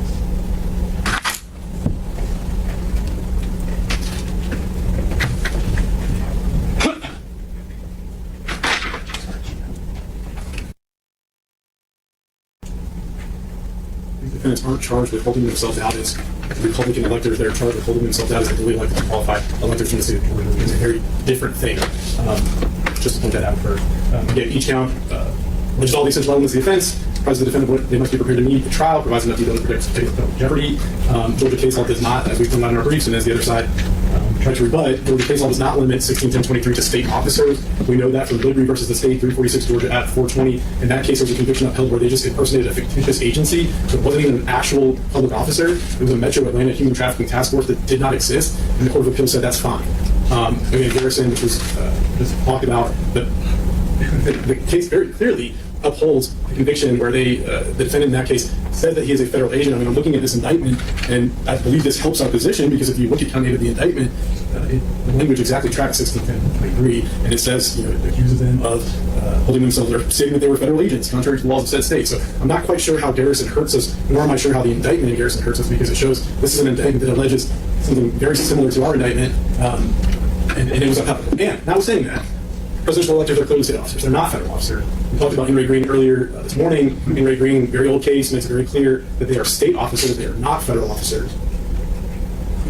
And there are multiple statutes, Georgia statutes, that refer to the office of presidential elector. So there was some argument that they're like grand jurors. They're not like grand jurors. It's an office. They run for office. They qualify to be on the ballot. They get paid a little bit, I think. But there's at least 4 different statutes in the code that specifically refer to the office of presidential electors. So it's very clear that the code contemplates that they are public officers. These motions should be denied. Again, these essential elements are pled. Sufficient detail to survive special murder. The statute is not limited to state officers. In any case, they are state officers. Thank you. Your Honor, just a couple of things. First, Mr. Wooten is incorrect. The electors are not elected representatives. The state electors are not necessarily senators. In fact, most of them are not elected officials. They're private citizens, usually those who are contributing or active in a particular political party. So the mere fact that they are an elector does not mean they are a Georgia public officer. And he's again incorrect in that the slate of electors for both parties had been selected months prior to the election. So the fact that they stood up and said, we are the Republican electors, President Trump, if he won and if the contest was successful, does not convert them into a Georgia public officer as defined in that criminal statute. And again, the point and the intent of the General Assembly in passing this statute was to protect our citizens that are cloaking themselves in the authority of a Georgia public officer. And look at almost all of the cases involve police officers who take some action that's illegal in the context of their law enforcement duties, whether it's one of the cases attacking some female that they pulled over for traffic offense. Things such as that. They are within the cloak, within the authority of their Georgia public office. The state electors do not fall in that same category. They're simply designated by a particular party to stand up and cast those electoral votes if their candidate wins. They are not necessarily Georgia senators or Georgia legislators. In fact, most of them will not. In this case, frankly,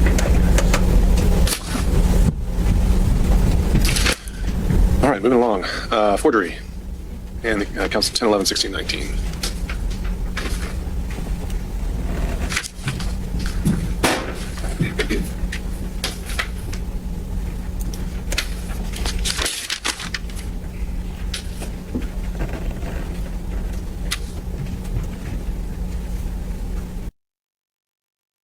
Under counts 11 and 17, and then similarly counts 10 and 16, are conspiracy to commit forgery in the first degree in violation of Code Section 16.9, Act 1E. The unlawful conspiracy involved making the certificate of votes of the 2020 electors, making electoral votes, and casting those.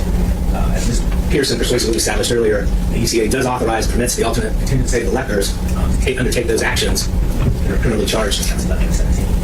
And based on that argument alone, these counts are subject to error. Additionally, the state's response, what the state has said is that they are only proceeding on kind of the final prong of that particular statute. And in that statute, what it criminalizes in that fifth prong is that a person commits the offense of forgery in the first degree, one with the intent to defraud. He or she makes, alters, or possesses the right of the judge. Or, I'm quoting, or by authority of one who did not give such authority and utters or delivers such writing. A high school English teacher with Blanche, I have written a statement or a sentence like that. But what we have in this case is we have the contingent alternate slate electors who held themselves out to be themselves. They were selected and identified prior to the election. And they were, in fact, the Republican slate electors. They didn't hold themselves out to anything other than being that. But more importantly, for purposes of the demurrer, the statute specifically says that the forgery is creation of a writing by authority of one who did not give such authority. And one of the things we've said is that the indictment fails to identify who the person was who did not give the authority. And with that omission, the indictment is subject to mirror. Notably, the statute does not say made by one who did not have such authority. And perhaps if the statute said that, we'd be in a different position with regard to this account. But that is not what is criminalized. What is criminalized is making that writing by authority of one who did not give such authority. And so we are left to guess, and it isn't contained in the indictment preceding factual averments, who failed to give us that authority. It is a gap in that charge, it is a gap in the indictment, and it subjects it to general error. The state seemingly concedes that it doesn't, that the indictment doesn't contain the required specificity of what they say. Moreover, when the alleged deficiencies in one count, it can be read by looking at all the other counts. Now, I would suggest that Mr. Wooten has selectively utilized that. Talked about count 23, he said, well, it's not, it doesn't say that in that count, but it did talk about sending in the electoral votes in previous counts and previous factual averments. But in this particular instance, it does not clear it up. This does not say anywhere in any of the 161 counts that were added, any of the 41 counts charges, it does not say who did not give them that authority. That is something that is specifically required by the statute. And the failure to include that in the charging document requires the defense basically to guess at that and subjects this charge, or both of these charges, to a general error. I'm sorry, to a special error.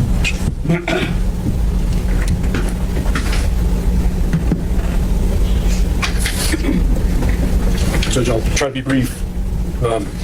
First of all, the indictment does specify whose authority the documents were purported to have been made under as the presidential electors of the state of Georgia, right there in the indictment. They allege all the essential elements.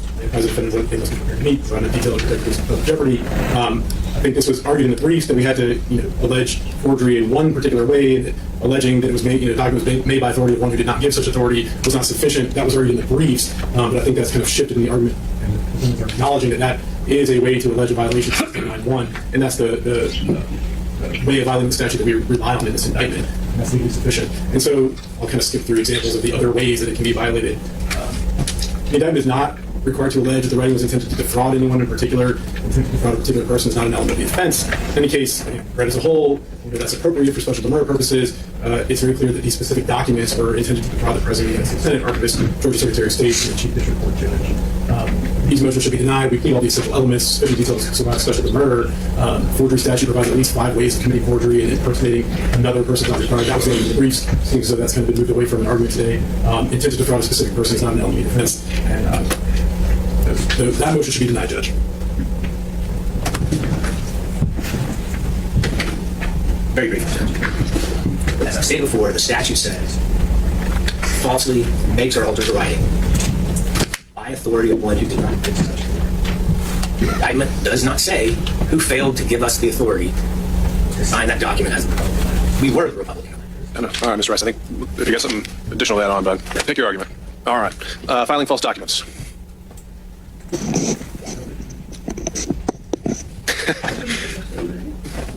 We drawing straws? I'm going to stand on our brief, I guess. 2 seconds. Sure. Go out of order? Yeah. Would that be okay? Can we skip to 8 while they're figuring out? I think RICO might be a meatier one. I want to make sure that we address the discovery issues if we have to break early. So let's skip to 10. This was Mr. Segal's motion to obtain the DC material. We're moving on. Discovery. All right, so Mr. State, I'll repeat the motion. I guess my first question for you would be a couple, actually. I think the first thing you ask is, can I ask the DC district judge for permission? And let's say that she says no, and then you say that we should issue a subpoena. I'm wondering if the state even would have the ability or authority to do that over federal material. So essentially, I guess what I'm getting at is there actually a legal remedy to have any of these documents? And if not, what then? Well, the answer to that is yes, there is in fact a legal remedy, and I had thought you might bring that up, so if I may, I left copies sitting over there for everybody.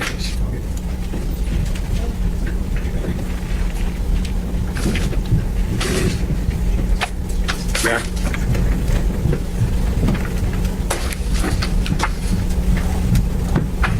Well, this is an old case in the sense of being back in 1981. It's from the Georgia Court of Appeals. It has not been overruled. It has not been restricted in any fashion. The Supreme Court has cited it. District of Georgia has cited it as authority, and it makes it clear that a litigant in the position of President Trump has the ability under the compulsory process clause of the Sixth Amendment and equal provision of the Georgia Constitution to seek federal documents through a subpoena ducis tecum. That's precisely what happened in Buford. The state moved to quash the subpoena in Buford, went up to the Court of Appeals. The Court of Appeals upheld the right of the defendant in that case to issue the subpoena to obtain the documents. Actually said that the TUI doctrine, as Your Honor would well know, doesn't apply in the state of Georgia. We don't even have to comply with TUI. All we have to do is show under Nixon that it's relevant and material to the case in the presentation of the defense or in the presentation of witnesses, and we are entitled to it.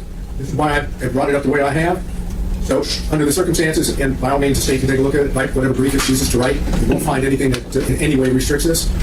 I would issue a subpoena to both counsel for President Trump, D.C., as well as the special counsel's office for disclosure of what I want. So I've been very limited on this. All I'm asking for is a list of the discovery so that we were able to determine what they have. And if they were to like that, which of course the Justice Department might choose to do, it would come either before Your Honor for determination, or it would come, if they wanted to remove it, strangely enough, they could remove it to federal court. Strange thing on this, and the reason why this is so important is, if I can't get the material and you deem it relevant material, the remedy is dismissal of the case. And therefore, I'm trying to figure out a way to obtain the material that doesn't present that situation to the court, which is why I suggested that maybe the court could contact the judge in D.C., or the prosecution here could contact the special counsel's office in D.C., or I can issue the subpoena ducis tecum. Now, what I can suggest to the court is why it would be necessary to do so, and I have a perfect example based on what just came out about Vice President Pence. I am not suggesting that the state has a legal responsibility to obtain the documents that I'm looking for. It's not an arm of the prosecution, and I don't have evidence. I want to say I do, but I don't have evidence to show that there has been an exchange of information with the special counsel's office in D.C. Would an exchange even be enough to draw it under? Okay. Which is why I think the court knows me well enough from our prior dealings. I'm not going to bring something to the court's attention which doesn't have a reasonable legal basis. This would simply be the state understanding the potential repercussions of not producing the documents, seeking a way to do it with a practical means. But and you say it's Buford as the authority that says that dismissal is the ultimate outcome? Or is it within Buford? It is. I'm on page, I think it's page, 768, which would be the third page of the case handout, at the very bottom, where it talks about what the Attorney General could do if they don't like the subpoena or don't wish to comply. It says the Attorney General might appeal any adverse judicial order to the proper form, but without a trial court demand for the evidence, we are back where we began, and without the evidence, if it is material, the defendant ought not to be tried. And that's precisely what I'm saying here.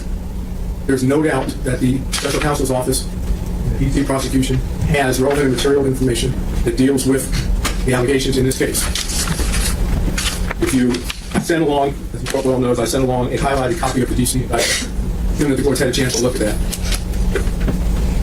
And the D.C. indictment in count 1, which alleges a conspiracy to defraud the United States under 18 U.S.C. 371, in paragraph 8, I'm on page 3 of the indictment, co-conspirator 1, I believe this is accurate, although there's not been a publication other than through the media and my own investigation, but I believe when you look at the indictment, there's very little doubt who this would be. And co-conspirator number 1 is Mr. Giuliani, co-conspirator number 2 is Mr. Eastman, co-conspirator number 3 is Powell, co-conspirator number 4 is Jeffrey Clark, co-conspirator number 5 is Mr. Chesbrough, obviously all of which were indicted. So the ultimate point is it seems very clear from the D.C. indictment that there's a good deal of overlap. Is that fair enough? Remarkable. All right, just at a minimum. Okay, so I know from what's just been reported, another leak that came out of D.C., that for example with Vice President Pence, that he provided notes to D.C., that is to the special counsel's office, that he's made statements to the special counsel's office, all of which he's on the proposed witness list in the previous case, number 135, which would be certainly discoverable on procedures in state, as well as be obtainable under the subpoena. And I'm just trying to figure out a solution to do this. This is going to take some time. My guess is the Justice Department, Special Counsel's Office, is going to fight this all the way through. And as I said, Buford might suggest the case ought not to be tried. That's one way to do it. I suggest there's other alternatives. If I can't get the information and it's about a witness that's in both cases, they can't call the witness. The third way is to wait until the D.C. case is completely over and then seek it in a different fashion. But this is a problem. And it's clearly information that, as you said, if you look at the two indictments, and I was going to just mention through comparison if you want me to do it. If not, I think it speaks for itself, and you've highlighted the portions, and I've seen those. And if you need to enter that as an exhibit, we can. I think open the possibility of making an exhibit. But the only thing that's not essentially in the D.C. indictment is Coffee County. Everything else is basically a mirror image. It includes everything about Georgia. Okay. No, I'll tell you the other part of this is, as you had asked me previously about, there may be a double jeopardy motion that would fall from trial in D.C. before here because of the nature of the allegations. Now, I'm not saying that would work. I'm just saying that there may be something in the state double jeopardy statute, but that's not part of this. What I'm interested in now is how do I get my hands on what's clearly relevant material information? And I'm basing it on Nixon and Buford in this case. You'll see it when you shepherdize this. It's called Dean versus the state. And Dean is at 267, 306, 1996 decision by the Georgia Supreme Court. And it basically says, Dean is being denied access to records for use in a criminal trial. However, in the allowance of the privilege to withhold evidence that is demonstrably relevant in a criminal trial will cut deeply into the guarantees of due process of law and gravely impair the basic function of the courts. Citing U.S. versus Nixon and Buford versus the state, in which Buford says, holding that a federal regulation forbidding disclosure of departmental information must yield to a defendant's constitutional right to compulsory process. That's the one. All right. I think I understand your argument, Mr. Sadow. So I know the Buford case wasn't cited in the motion. Does the state feel prepared to respond to this today? Yes, we can respond to it. Good afternoon, Your Honor. Let's have you name for the record. Yes, sir. I'm Donald Wakeford for the state. Just real quickly, Your Honor, no, we're not going to provide some kind of response to a case that we just got, not suggesting. Sure. And obviously, this is a preliminary, just kind of exploration of where we think this might lead. So, especially because there are a lot of very grave consequences, which Mr. Sadow was mentioning, and so certainly we're not going to go articulate any kind of response to anything at this stage. But obviously, what this requires is some closer consideration. While obviously Mr. Wade is the one who speaks for the team in most regards, I will say that this investigation, as the district attorney has made clear, is independent from the investigation or any kind of case that is anywhere else regarding defendant Trump and the other defendants at the table. So it's sort of, to the extent that it is being made our business, we intend to cooperate. But our position is quite simply that we don't have authority over the Department of Justice, or certainly not a federal judge, and that at this stage there is no role for us to play, absent an order from this court directing how we should move forward, because we don't have anything to draw upon for the service of I don't know if that's exactly what Mr. Sadow would be asking for. I don't think that's something I would ever tell you to do. I think it's really just ball might be in your court as item number one. You say, it seems to me like you're making it very clear there's been obviously no coordination, but not even any kind of line of communication or sharing of any kind between the Fulton County and the special counsel. But perhaps Mr. Sadow suggesting that it might be worth a phone call. That's not something that I would ever order, but might be worth it. So I guess we're just flagging that, and probably the sooner we're able to find a road forward, the sooner we can get the discovery issues taken care of. And I don't think there's anything really else for us to determine or decide today, but unless there's something else you want to add. Well, just this notion that if they somehow do not cooperate and comply, then our case should be dismissed based upon. I think we'd be a long way from that. I think even Mr. Sadow concedes that. I think, but it's obviously something that we need to be mindful of here as we make our way through discovery and turning it over. And maybe we'll have more enlightenment if we know what the special counsel's position is on it. I don't know who they'd be more open to taking a phone call from. I don't know. But I'll wait for direction from the parties on that, because right now the motion was to obtain access.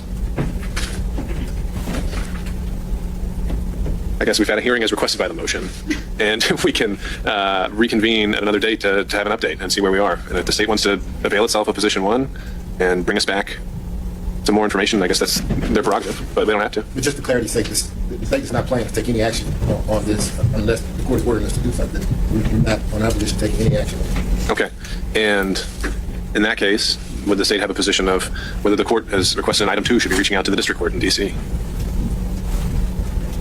Or is it something we need to digest? I think we have to stand mute on that, because that's not our business. I think that counsel should probably start with issuing his subpoena and see how far it gets with it. Okay. Would I think in the Buford case I'm reading here that it was the state that intervened to quash. I guess that would be something worth flagging. Again, maybe something that the state needs more time to think about. Would the state be intending to intervene and move to quash, or would we be waiting to see what the Department of Justice says? To the extent, Your Honor, that you're looking for guidance that's predicated by the case that we were just handed and it was not in the motion, I just think I'm really just kind of more flagging issues to think through. Okay. For the next time we convene. Understood. All right. Yes, sir. What I'd like to do in the interim, and we can obviously get back together and discuss this, but I will go ahead and prepare subpoenas, and maybe the next time we're here, depending on where we are, I would seek the court's permission to issue such subpoenas under appropriate order.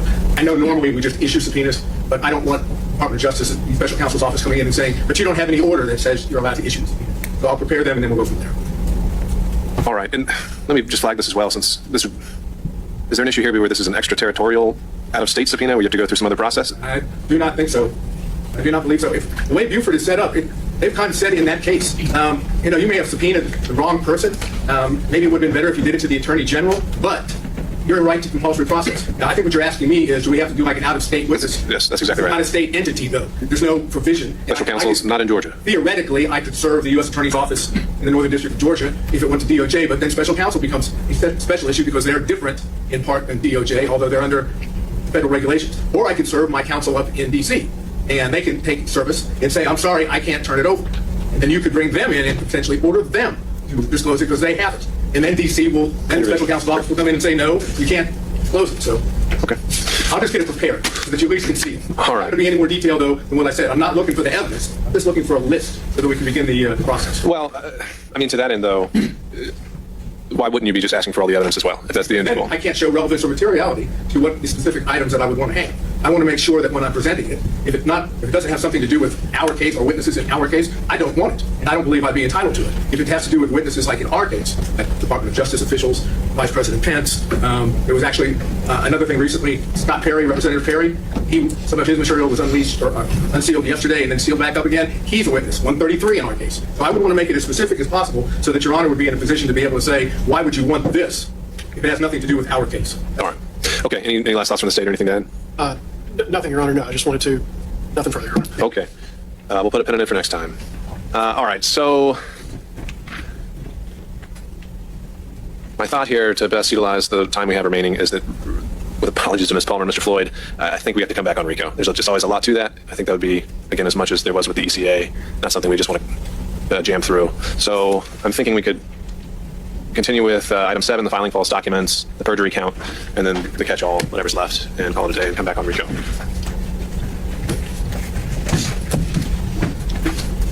The filing false documents brings up the most exciting portion of the day, statutory construction. And recognizing how long we've been here already, I will make this concise. Section 1610 20.1 is filing a false document. And this turns on what the definition of a document is.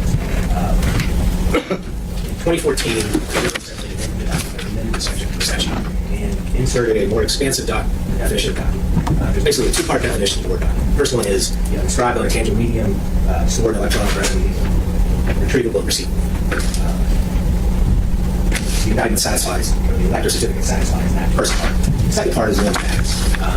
The definition goes on to say, shall include but not be limited to liens, encumbrances, documents and title, instruments relating to security interest in or title to real or personal property, or other record statements or representations of fact law. Now, it's beyond dispute that the first part of that definition, the first part of the second prong, liens, encumbrances, documents, title, instruments, that does all relate to security instruments. So the issue then is, does the trailing word, other records, expand the scope of this statute beyond what was previously listed? And the answer to that, Your Honor, is no. If you follow the case, the Georgia Supreme Court case of Kinslow, or the U.S. Supreme Court case of Gates versus the United States, as a matter of statutory construction. So I'm remembering this one obviously from the order. Why does the shall include but shall not be limited to language not override? And it's a very easy way to distinguish Yates. Because, Judge, what it says shall include but not be limited to, it is then listing everything starting with the liens and encumbrances. It is not, if it said it applies to liens, encumbrances, etc., but also additional elements, then yes, that would be fine. But the shall include but not be limited to begins the illustrative list of potential types of documents. And when you're looking at those lists, the trailing word, the final little segment of other record statements and representations, that cannot be interpreted under Yates or Kinslow to expand it beyond what the preceding. Because when the court is construing the statute, they must give effective meaning to all the words in the statute. And if we interpreted that other records part of the definition in the manner that the state suggests, and frankly in the manner that you ruled on the speedy trial defendants, then it subsumes everything that preceded. And we cannot interpret it. The Georgia Supreme Court and the U.S. Supreme Court has made it clear that we cannot interpret a statute in a manner that does that. We cannot take that trailing word that basically makes everything prior to it in that illustrative list surplusage or reduction. And with the construction that you gave it in your order on speedy trial defense, that's exactly what you've done. Liens, encumbrances, etc., has no meaning. All they needed to say was other records. But when they said other records, they are essentially trying to catch in any permutations of those preceding terms. And frankly, when you look at the amendment, House Bill 985, it specifically says, change provisions relating to false filing, false liens, or encumbrances, and public employees provide for a definition to expand the protection against filing of false liens or documents, false citizens, provide for exceptions. It did not explode or expand the definition of document in a way that created a much broader application than what that section was targeted to prior to 214 and targeted to after 214. And indeed, the bill itself was also entitled 15 and others. And it is a matter of constitutional law in the state of Georgia that you cannot pass a bill with provisions that aren't indicated in the title of the act. As Georgia Supreme Court said in Mead Court, the purpose of the constitutional provision requiring that the act's title must alert the reader to the matters contained in its body is to protect against surprise legislation. And if this court were to interpret that other record as part of the definition in the way that it did for the speedy trial defense, then that's what we have. We have a surprise law. We have surprise legislation. We have surprise criminalization. Is the case you cited on an act's title, is that a situation where, because of a defective bill title, that, tell me more about that case. What actual effect did that have if a bill's title was insufficient? What it said was, similar to this, what we're trying to do in this case, the bill's title constrains, the application and effect of the statute. You cannot title something indicating one thing and then interpret the language of the statute above and beyond and great expanse of what's indicated in the title. So it's essentially words of limitation. All right. So while you're up, why don't we do RICO, perjury as well? That is very brief. You just say that the state hasn't outlined why it's material. Yeah. Their allegation in the account is that effectively it comes down to the statements are material to the statements. While an indictment to survive special demurrer doesn't need to contain a full, detailed argument and exposition of what the materiality is, it does have to include some indication of materiality. It can't just say it's material because the statements are material to themselves. And that's really what that count will. That's what the state has tried to do. And that's what the argument has suggested. So just how would you suggest, like a hypothetical indictment would show that materiality? I mean, doesn't something speak for itself when they're saying that someone's testimony could have influenced the grand jury and that's always going to be material if the grand jury decided to believe that person's testimony? Every false statement under oath does not constitute perjury. And under that kind of general scenario that you just painted, every false statement would constitute perjury. Because you can say, well, they testified before the special grand jury, It said something false. So it's an issue of circumstances, in fact. And again, it doesn't have to be incredibly detailed, but there has to be something more than what we have in this indictment, which is the statements are material to themselves. The content of the statements. It requires more than that.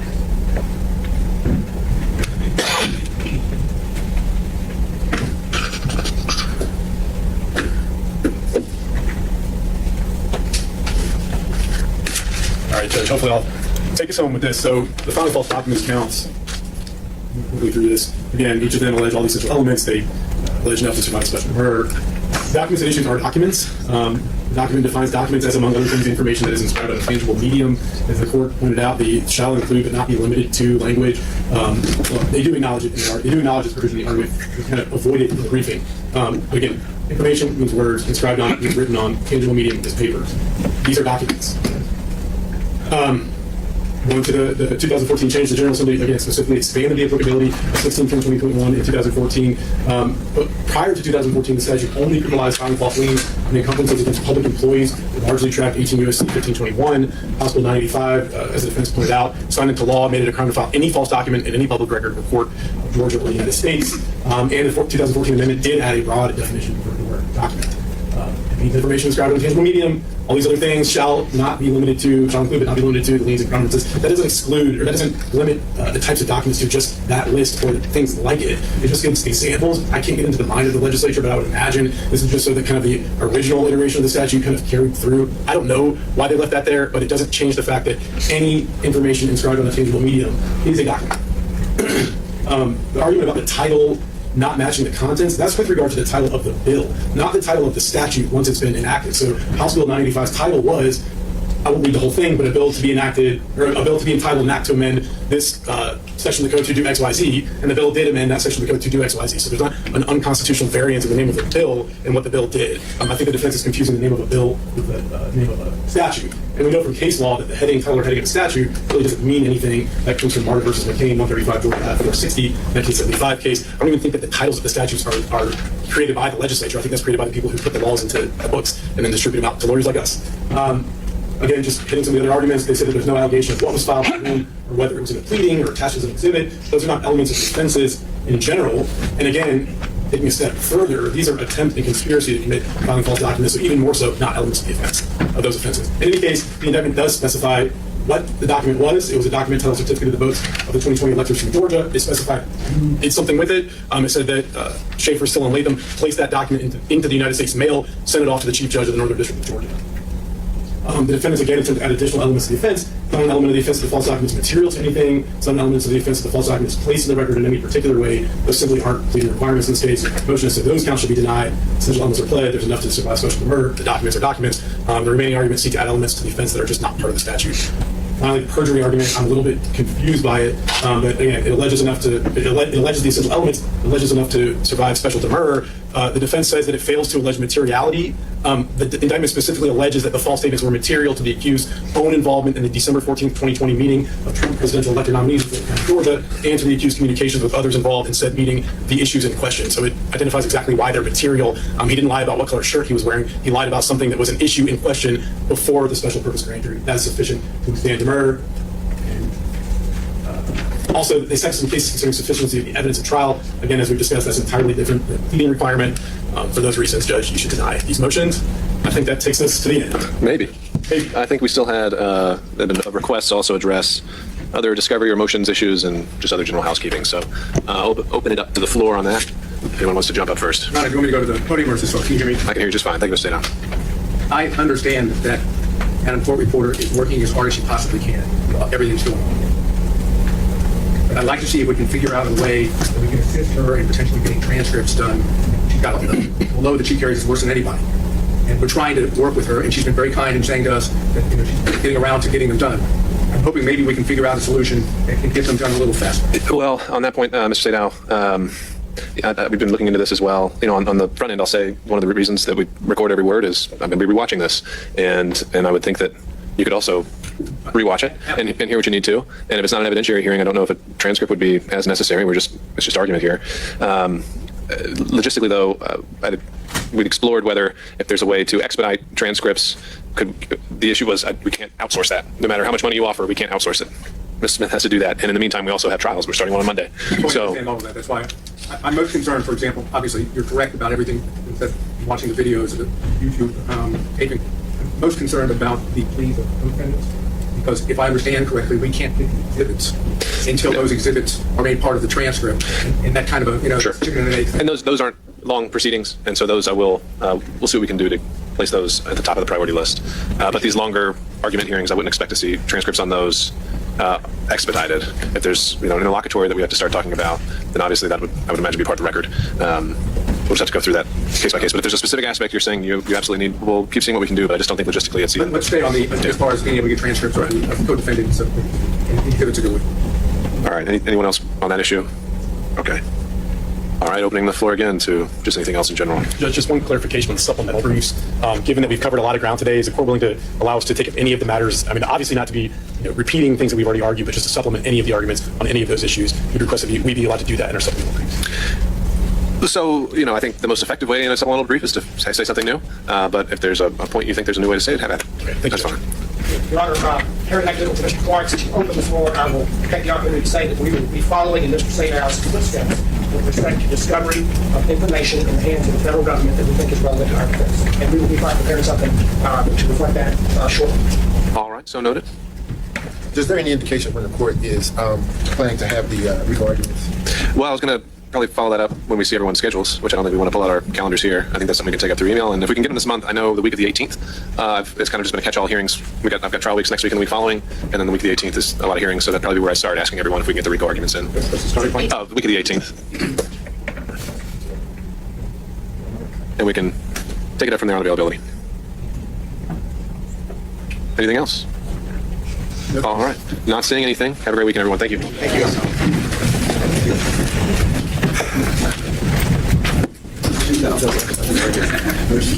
you.